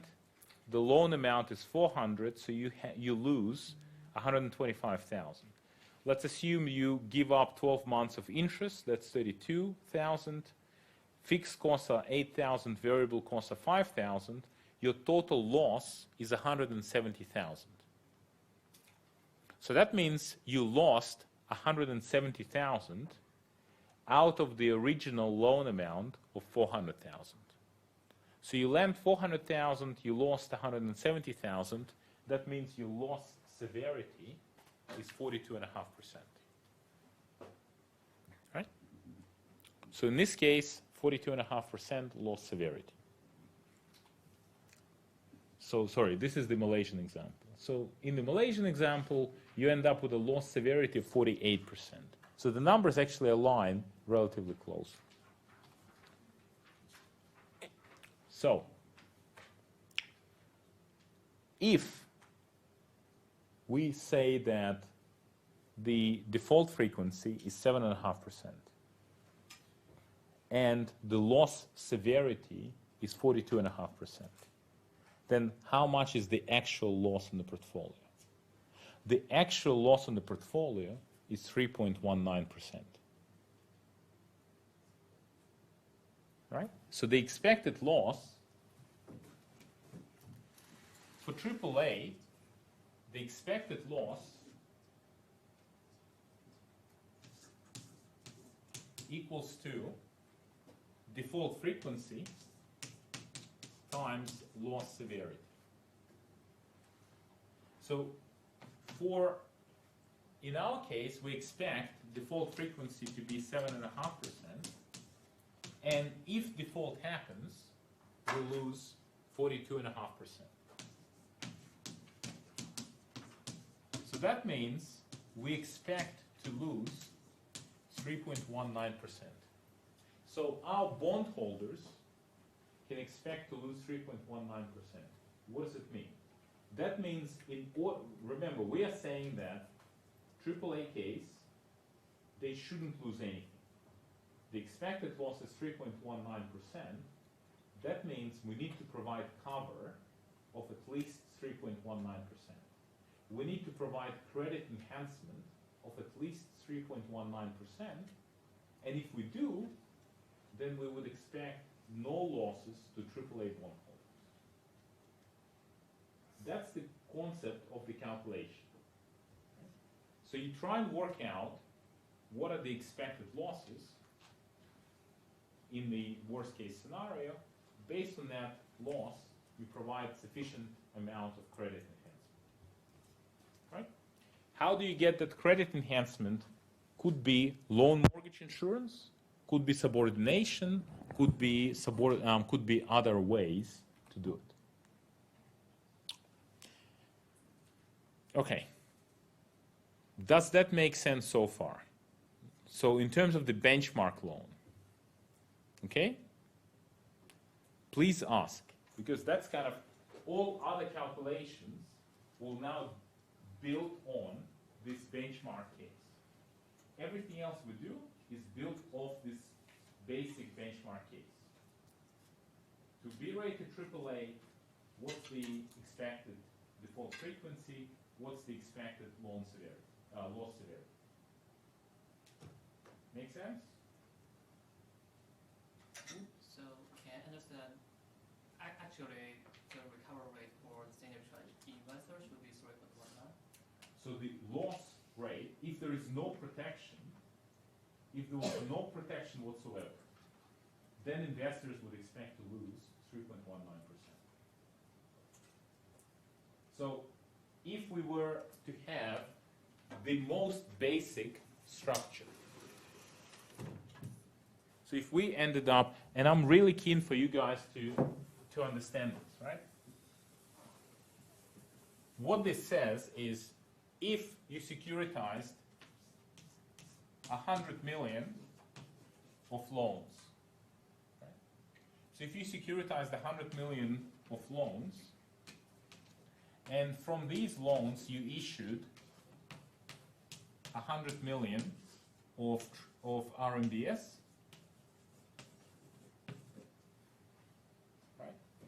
if you did that, and these are benchmark loans, so these are standard loans based on the benchmark, then you would expect this amount, there would be a loss of 3.19 million. So if you bought 100 million, you would expect in a crisis to lose 3.19 million. In a crisis, this is not your general expectation. This is in a crisis you would expect to lose that much. Which means if you want in a crisis not to lose anything, then you need to essentially protect this much of losses. And what's the easiest way to protect this amount? The easiest way to protect this amount would be to say, all right, how about I issue 100 million RMBS, and I'll call these AAA, and then I also issue 4 million in equity tranche. So if I issue 4 million in equity tranche, that means in a crisis, where are the losses going to go?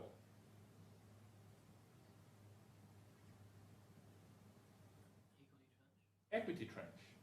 So in a standard, in a crisis, I expect to lose 3.19 million, and if I provide 4 million in equity, how much would the bondholders expect to lose in a crisis?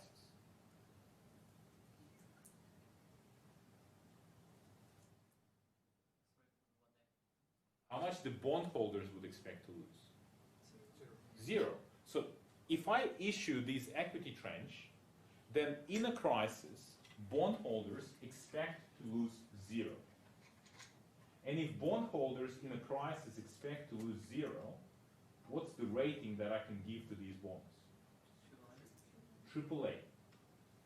That's exactly right. So I will give AAA rating to these bonds because in all foreseeable scenarios, they should not lose money. And that's the calculation. What is the loss in a crisis? Do I have enough protection to cover the losses?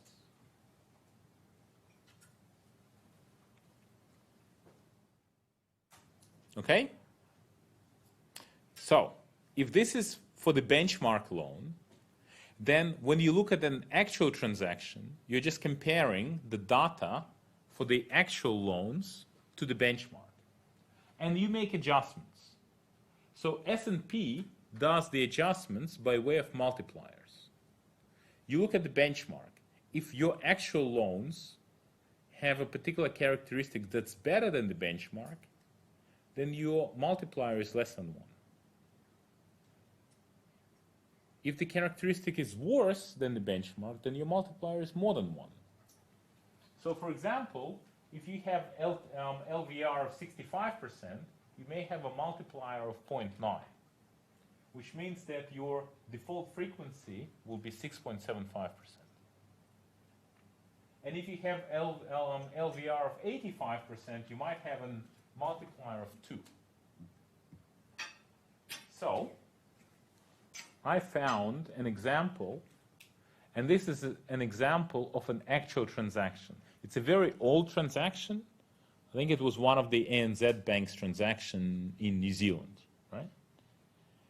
But I found it because it had actual multipliers. So this is from an actual transaction, actual multipliers.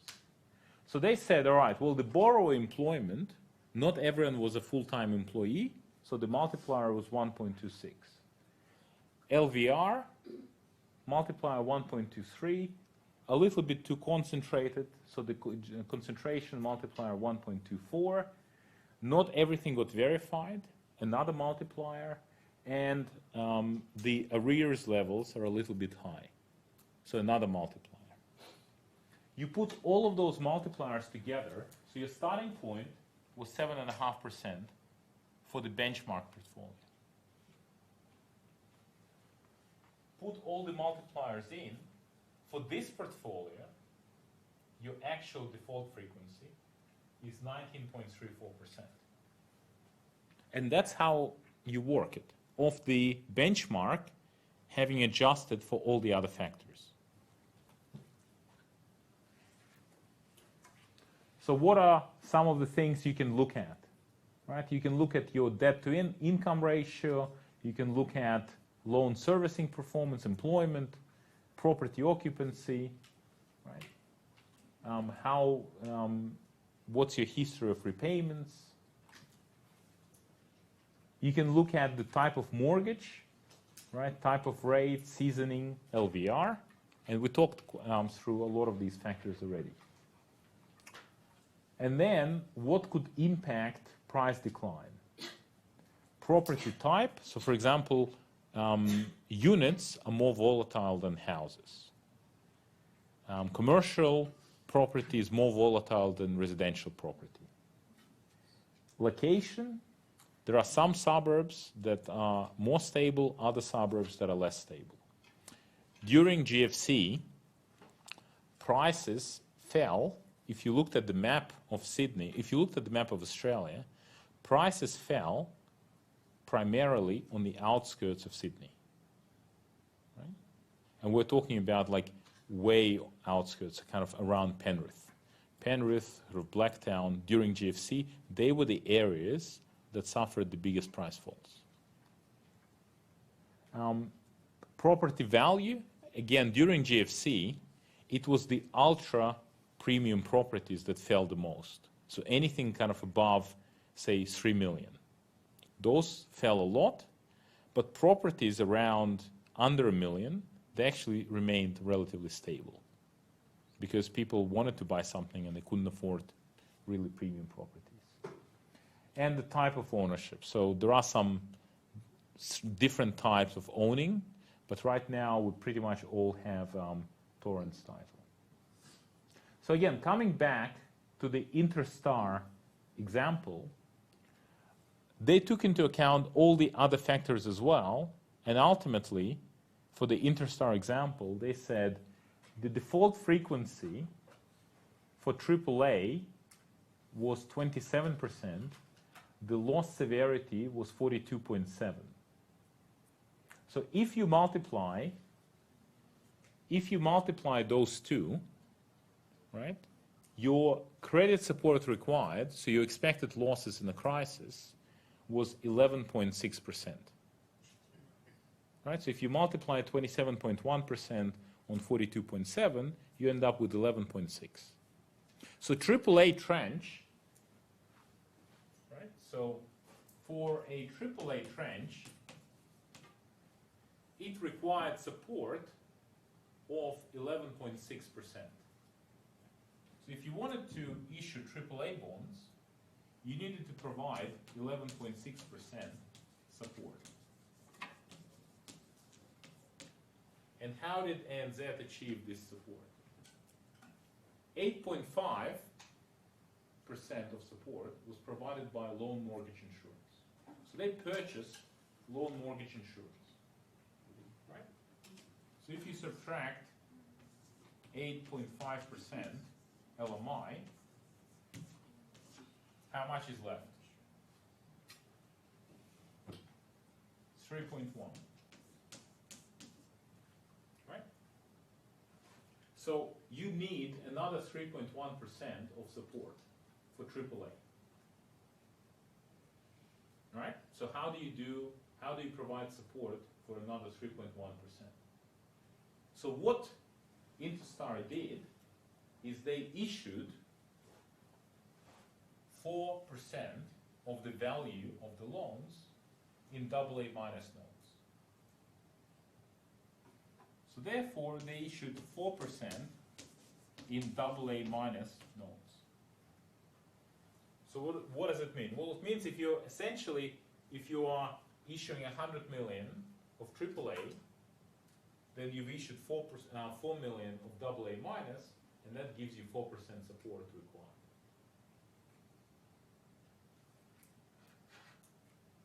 Right? So ultimately, again, if you wanted to issue 100 million and you wanted to rate them as AAA, based on your calculations, you're saying, hold on a second, I need to protect this. And I need 11.6 mil in protection. So I need a total of 11.6 mil in protection.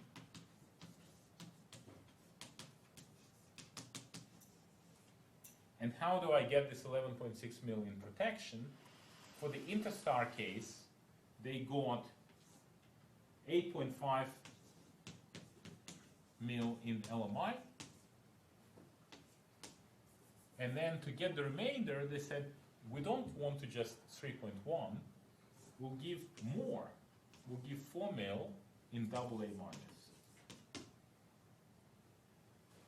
Now, in order to have AA minus, let's look at the AA minus calculations.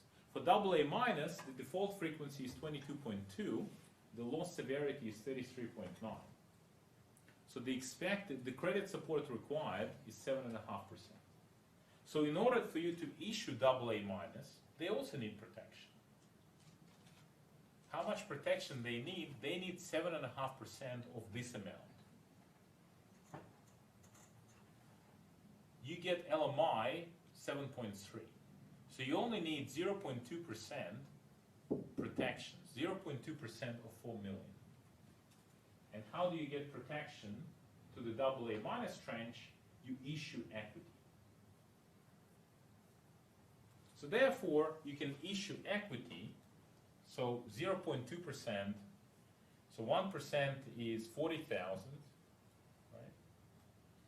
So 0.2% is 8,000, right? So, 8,000 is a joke, so you may as well just issue 1 million in equity. And you're done, right? So you can see people are not trying to get the absolute minimum. They are providing additional protection. Sorry, will you examine us on a question like that? We'll come to the calculations. Don't worry about it. Two questions. The first one is that why AAA tranche has higher default frequency than AA minus? Yep. Great question. Why do you think? Assumptions. Why? Because they are like the home distribution, because they are like 1% and 5% sort of the Okay, distribution. correct. It is based on assumptions. And those assumptions are based on the definition of AAA and the definition of AA. Think about AAA definition.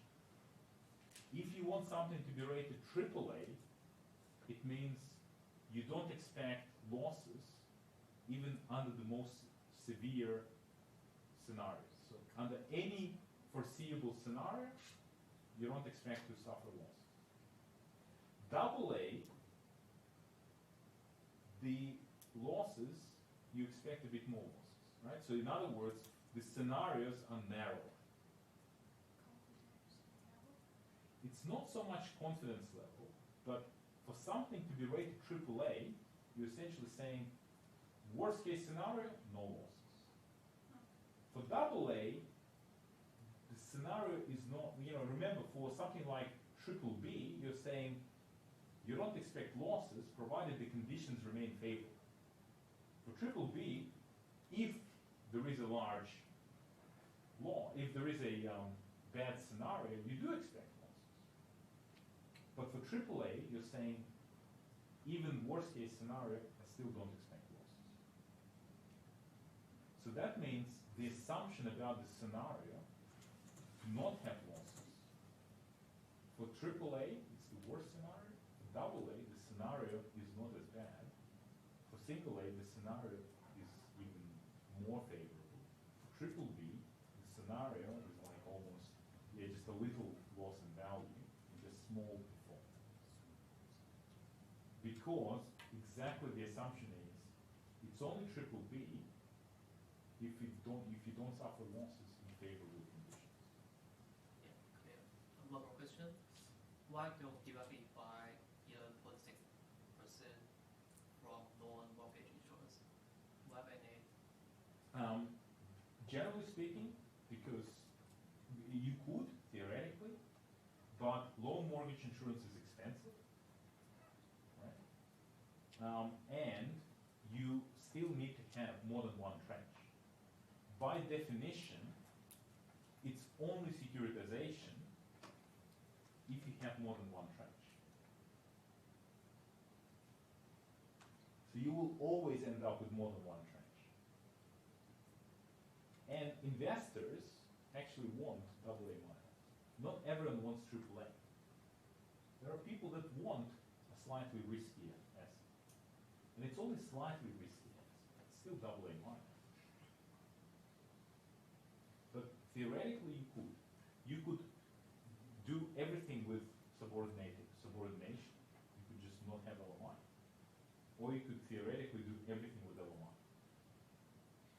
But practically it makes sense to have some protection through LMI and the rest through subordination. But you could. You absolutely could. That's correct. And this is, as I said, this is from the actual example. All right. Interestingly, talking about expectations. So in terms of the ultimate loss rate, right, before GFC, this is kind of where all the ratings came out.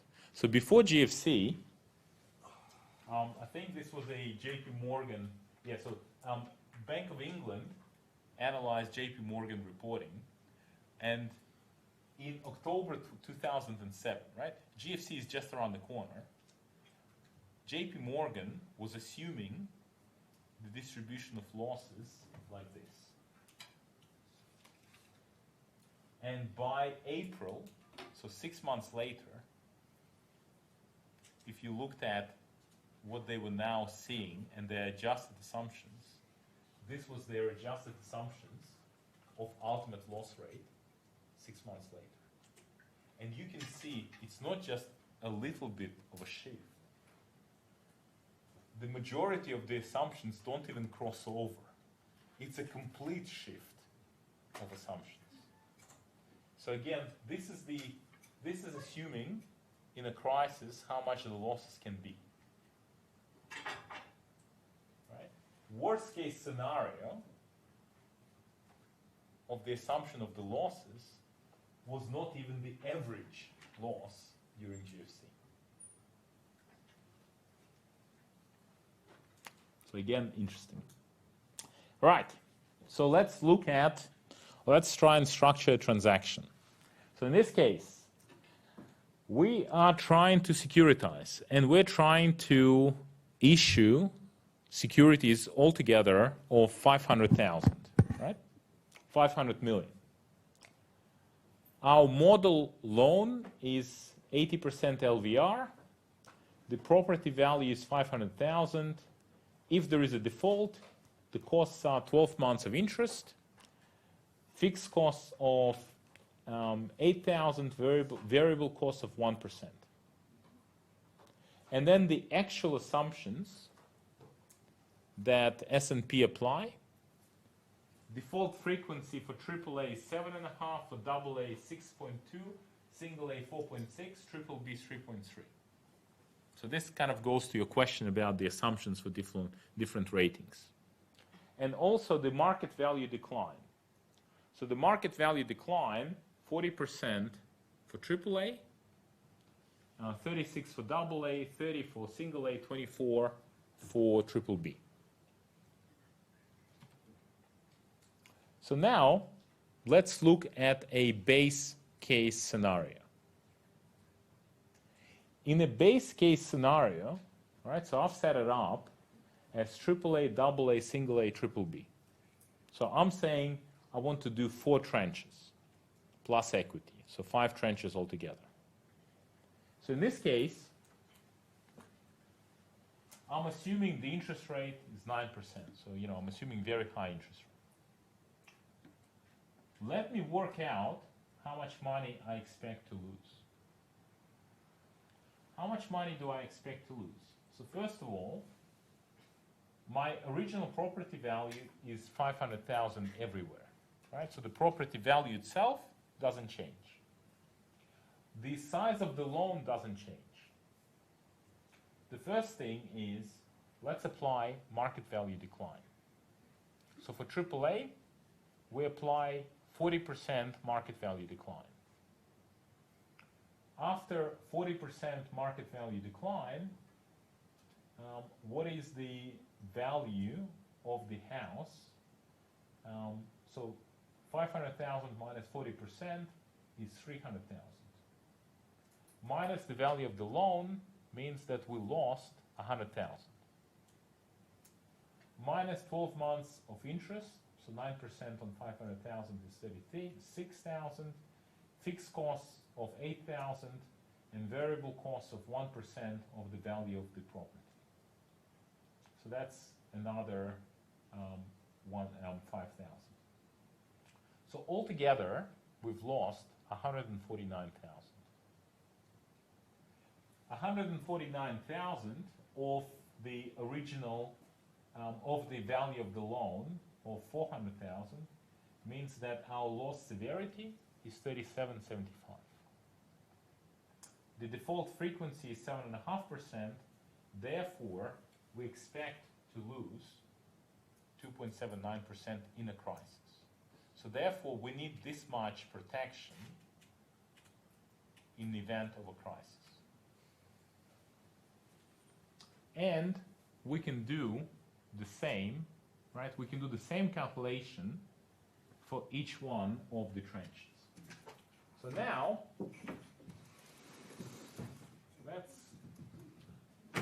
let's do the calculation on the board, right?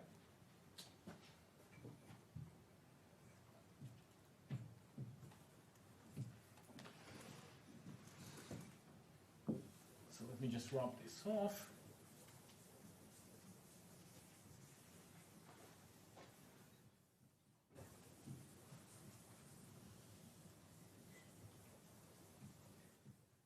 All right, so we've worked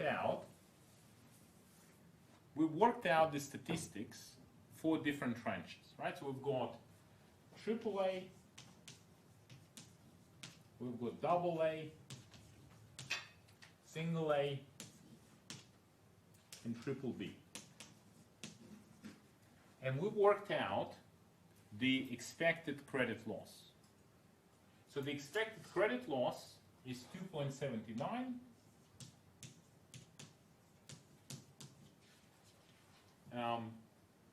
2%,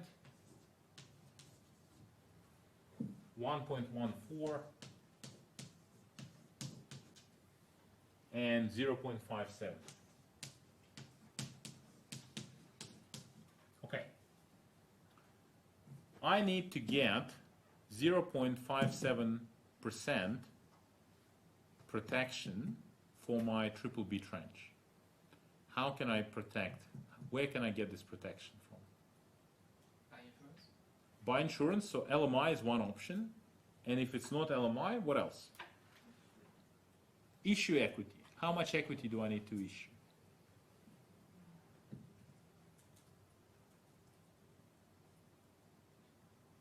So of the total,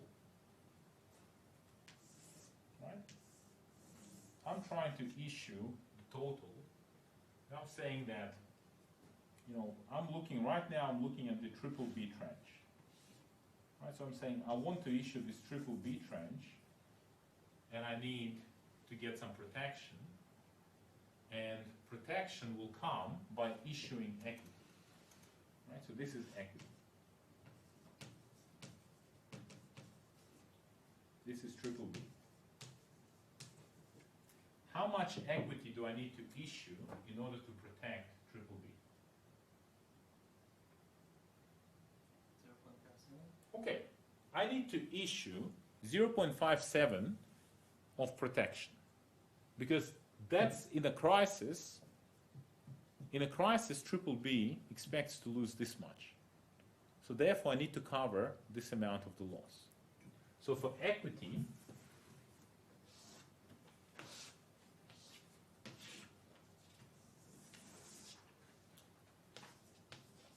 right? So therefore, I need to have, how much equity do I need? I need 0.57% of equity. All right. Got it. So therefore, the amount of equity I'm going to issue is 0.57% of the total issuance. Right. So now I can issue triple B. Okay, I can issue triple B, happy days. How much protection do I need for single A?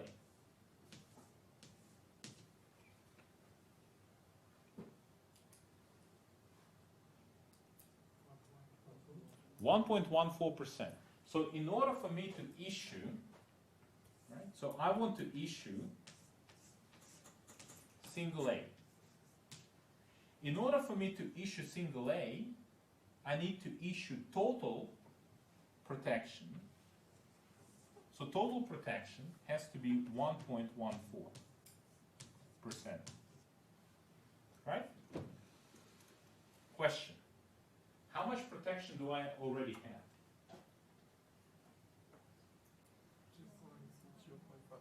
0.57, right? I already have 0.57% of protection. I need a total of 1.14.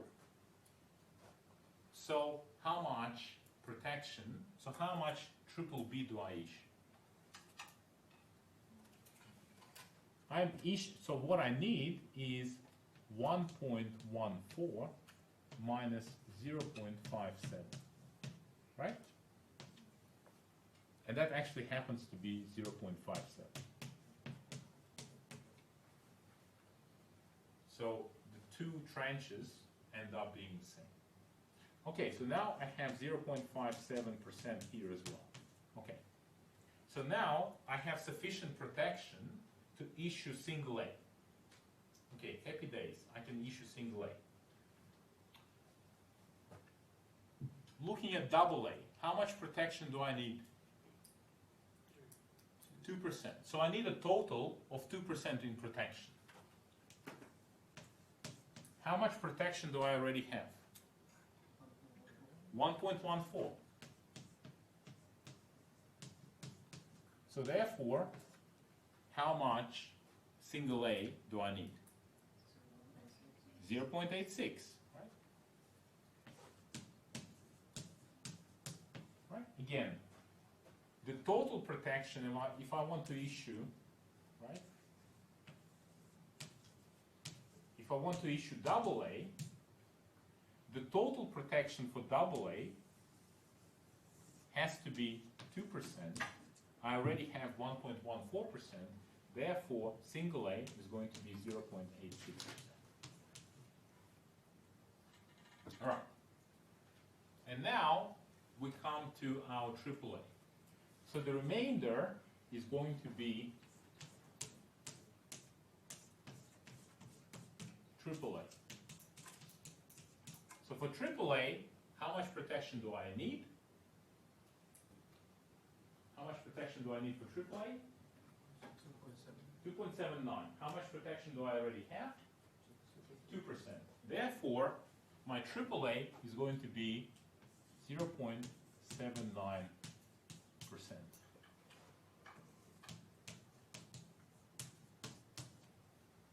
And if I need protection of 2.79%, then that means if I have 2.79% protection, the remainder can be AAA. How much is the remainder? The remainder is then 97.21%. So therefore, the remainder is 97.21%.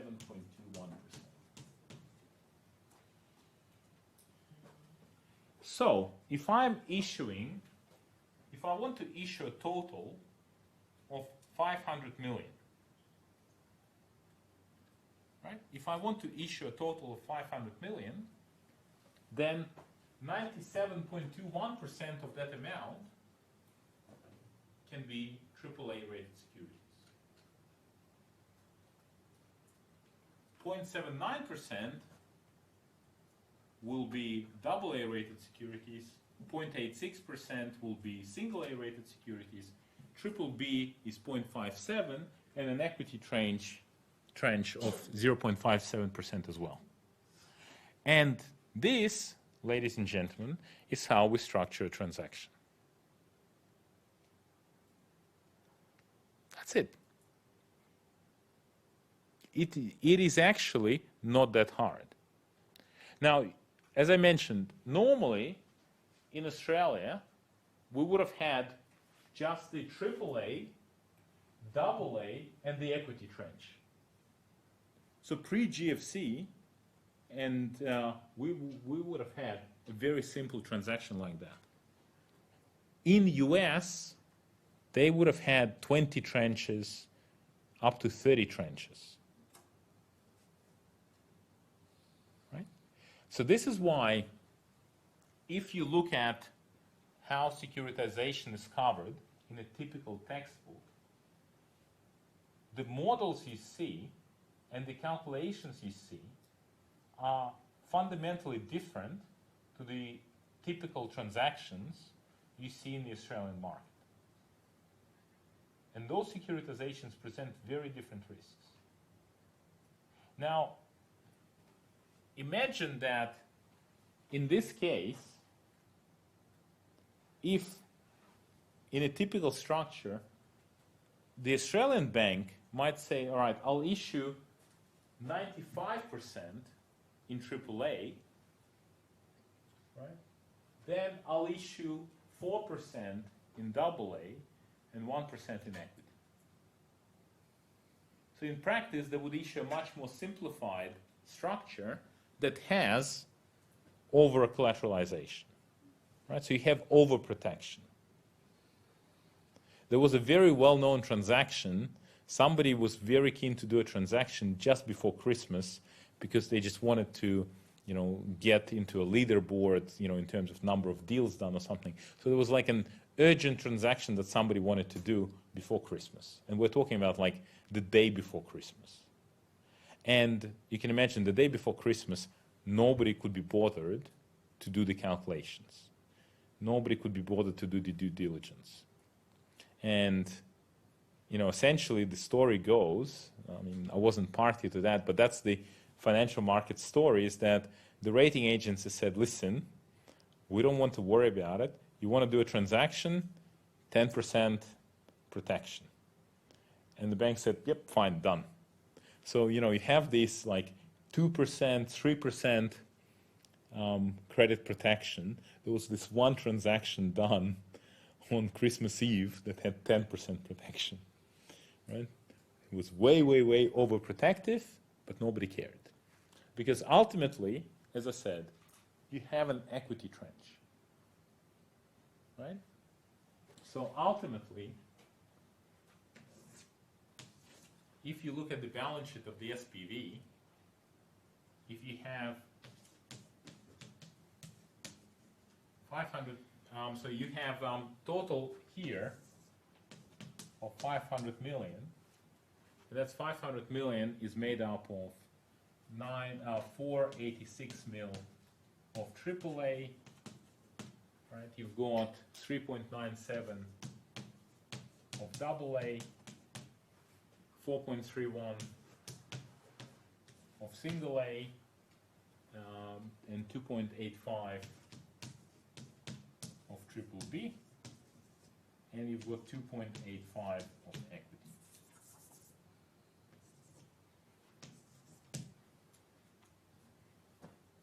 Right? That's the minimum structure. If you put 500 million of loans. But in reality, you can put 505 million of loans, in which case the amount of equity will go up. And if there are losses on the asset side, the equity tranche will suffer the losses first, and only after equity goes to zero, triple B tranche will start to feel losses. As I said, in Australia, none of these tranches have ever suffered a loss if you held it to maturity. So in all cases, you end up paying out all of the tranches, and whatever money is left over goes to the equity holder, which is the originating bank. All right, so that's the base scenario. Now imagine we double the default rates. So instead of default frequency, we just double it. If we double the default frequency, the assumptions obviously double as well. So the amount of protection doubles. The amount of protection required. So the structure changes. If we keep the double default, but we also say that the prices are overinflated by 20%. So if we do that, then the amount of protection changes as well. Right? So now we need almost 8% of protection required. So that was the S&P methodology and how to structure a transaction. Looking through Moody's, so Moody's, they do somewhat of a similar approach. So for Moody's, they do portfolio analysis, including loan-by-loan assessment. They calculate portfolio expected losses, and then they also have the Milan credit enhancement. Right? So what's the loss expect the portfolio to suffer in the event of a severe recession scenario? Right? So they look at specifically severe recession scenario. They look at originator quality and the servicer quality.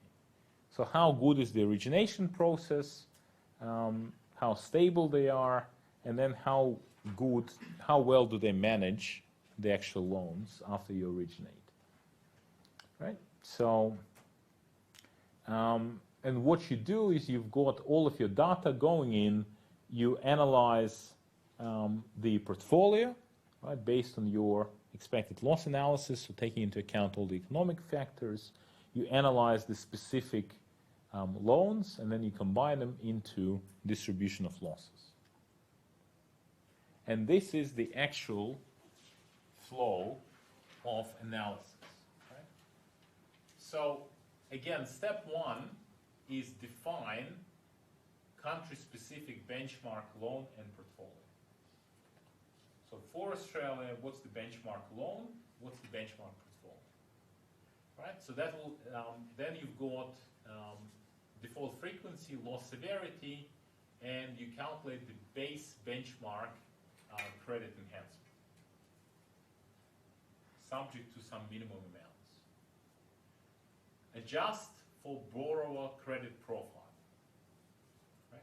So then you've got your benchmark credit enhancement after you've adjusted for the borrower. Property-related adjustments, loan-related adjustments, borrower-related adjustments, performance-related adjustments, originator, servicer adjustments, that gives you your single loan credit enhancement. So this is now looking at the individual loan. Add concentrations, that gives you your model Milan. You then apply some floors to say that, look, it can't go below a certain amount. Make some other adjustments by the rating committee. This is kind of the dark arts. The rating committee comes together and thinks, is there anything else we missed? And then finally, the rating committee approves the stats for a particular portfolio. So that's the Moody's approach. You can see that fundamentally it's not that different from S&P. All right. Lastly, APS 120 securitization. So coming back to the original idea, what are we trying to achieve as part of the prudential standard? We want to make sure that you have sufficient capital against credit risk unless you manage to get rid of the credit risk, unless you manage to achieve a true sale. You also want to make sure that the risks in the securitization are appropriately managed. So each bank is required to have a securitization policy, and each transaction has to be analyzed. And you need to document what are the risks that arise in this particular transaction. As we said, the key is a true sale. If a bank is doing securitization, you need to sell assets from the bank to the special purpose vehicle. And that's why you must make sure that investors are under no illusion that the bank stands behind the loans. So there must be very clear statements that the bank is not guaranteeing the loans. The bank will provide no additional support. The performance of RMBS will be based on the performance of the loans. No additional support from the bank. And if banks invest in other RMBS, so if banks actually buy RMBS securities, then you're subject to credit risk through their purchase. So, how do we ensure that there's a segregation between the bank and the special purpose vehicle? So, you can only have banks' involvement that's documented in an agreement. The SPV documents should not reference the bank. So that's why all of these SPVs have names that have nothing to do with the name of the originating bank. So Interstar, Medallion, whatever the names are, have nothing to do with the bank. You don't see this Commonwealth Bank's securitization vehicle number 1, Commonwealth Bank securitization vehicle number 2. Right? Cannot have any references. You must have a very clear statement that investing in an SPV does not mean that you're putting money on deposit with the bank. The SPV and investors have to be a true commercial transaction. You must not have any side agreements to say, look, you buy these RMBS, and if something happens, the bank can cover your losses.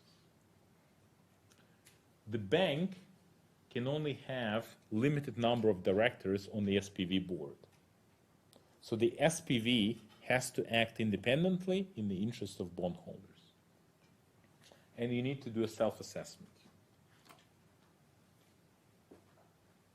So in order for the bank to get rid of credit risk, no obligation to buy back loans, investors have no recourse to the bank, bank cannot improve the underlying pool. So if the loans start to suffer losses, the bank cannot say, hey, I'll take the bad loans back and I'll give you good loans. Because if the bank starts to do that, then clearly you haven't transferred credit risk to the SPV. You still retain credit risk. And whatever you say about the pool should only hold true at the time of the transaction.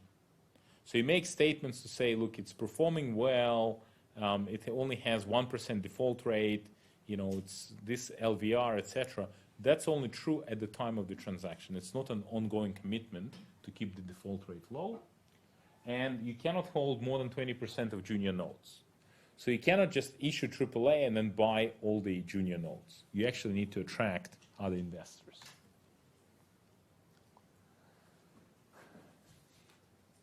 And in terms of the purchasing, so if you want to buy RMBS, you need to do full due diligence.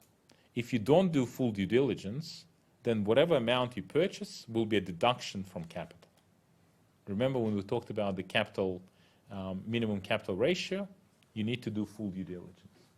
And that means you need to have access to the detailed information about the loans, and you must review this information in a timely manner. So for Australian banks, they cannot just buy an RMBS and say, hey, it's a AAA, I don't care, AAA is good enough for me, it's a good investment. If you don't conduct ongoing monitoring, it will be a deduction from capital. And you need to understand all of the structural features, which in Australia is not a big deal, but in the US, obviously, if you've got all these ABS of CDO or CDO squared, then it becomes more complex. In terms of your exposure to securitization, resecuritization is where you take, for example, AA tranches and securitize them again. It doesn't happen very often in Australia. Funding facility is if the bank provides a loan to the SPV. That is considered to be exposure to securitization. Or if you provide a liquidity facility, that's also exposure to securitization. If you achieve a true sale, then you don't need to hold capital for credit risk. But if you invest in securitization, then you do need to calculate credit risk. You need to calculate risk-weighted assets for that. How do you calculate risk-weighted assets for that? Again, this is from APS 120. Right? So if you look at the table, basically you've got your senior securitization exposure, non-senior securitization exposure. So senior means AAA, anything else is not senior. And you've got 1 year tranche, you've got 5 year tranche in terms of maturity. So basically, if you purchase AAA, 1 year maturity, AAA, then your risk weight is 15%. If you purchase AAA 5 year maturity, your risk weight is 20%. And if you purchase AA minus, so if we look at how the ratings transfer, so AA minus is rating 4. So if you purchase AA minus, say for 5 years, so AA minus for 5 years, your risk weight is going to be 140%. And if you purchase, for example, BBB, then any BBB and below tranches will be a deduction from capital. So in Australia, banks are discouraged from purchasing really low quality RMBS exposures. But it also means that if you do purchase the equity tranche, which you generally do, so if you purchase an equity tranche, and that would be unrated, right? So all other ratings is rating 11. That means it's a deduction from common equity tier 1. So to the extent that banks securitize, when they securitize and they hold the equity tranche, that equity tranche is a deduction from capital. Why?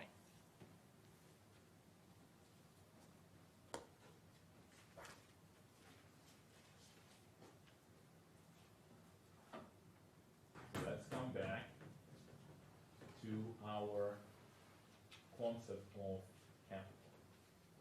We want capital why? What do we need capital for? To cover losses when? Are these expected losses? Unexpected losses, right? So this is to cover losses in a crisis. So if there is a crisis, what's the purpose of the equity tranche in the securitization? To absorb losses. So if there is a crisis, you actually expect the equity tranche to suffer losses. So if there is a crisis, that equity tranche will reduce to zero, essentially. Therefore, that amount of assets that you hold in your banking book will be a loss. Therefore, to calculate how much capital you need, you can't take into account that asset. That asset will be a write-off. It's a bit like, it's the same as intangible assets, it's the same as goodwill.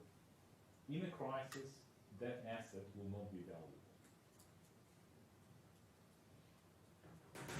So then, just to give you an example, right? So if there's a new securitization deal, 300 million AAA, it's 30 mil AA minus, and 2 mil unrated, and the ADI purchases 30 mil of AAA and 5 million of AA minus.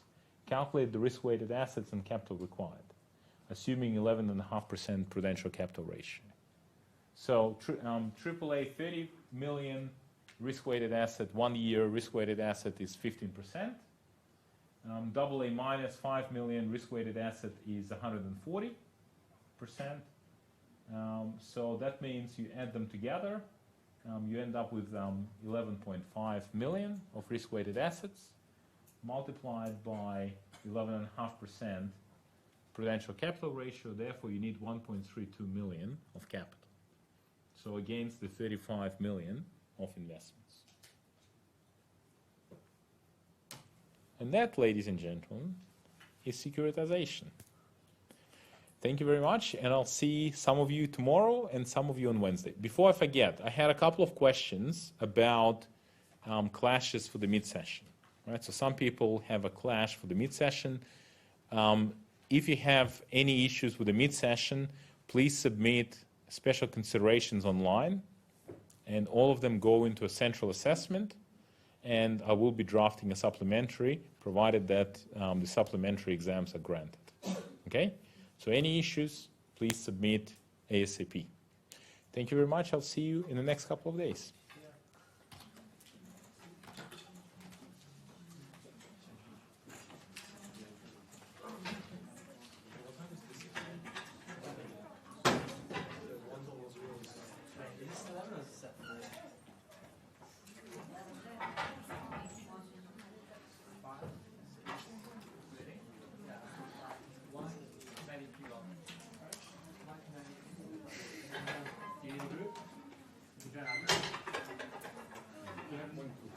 Sure.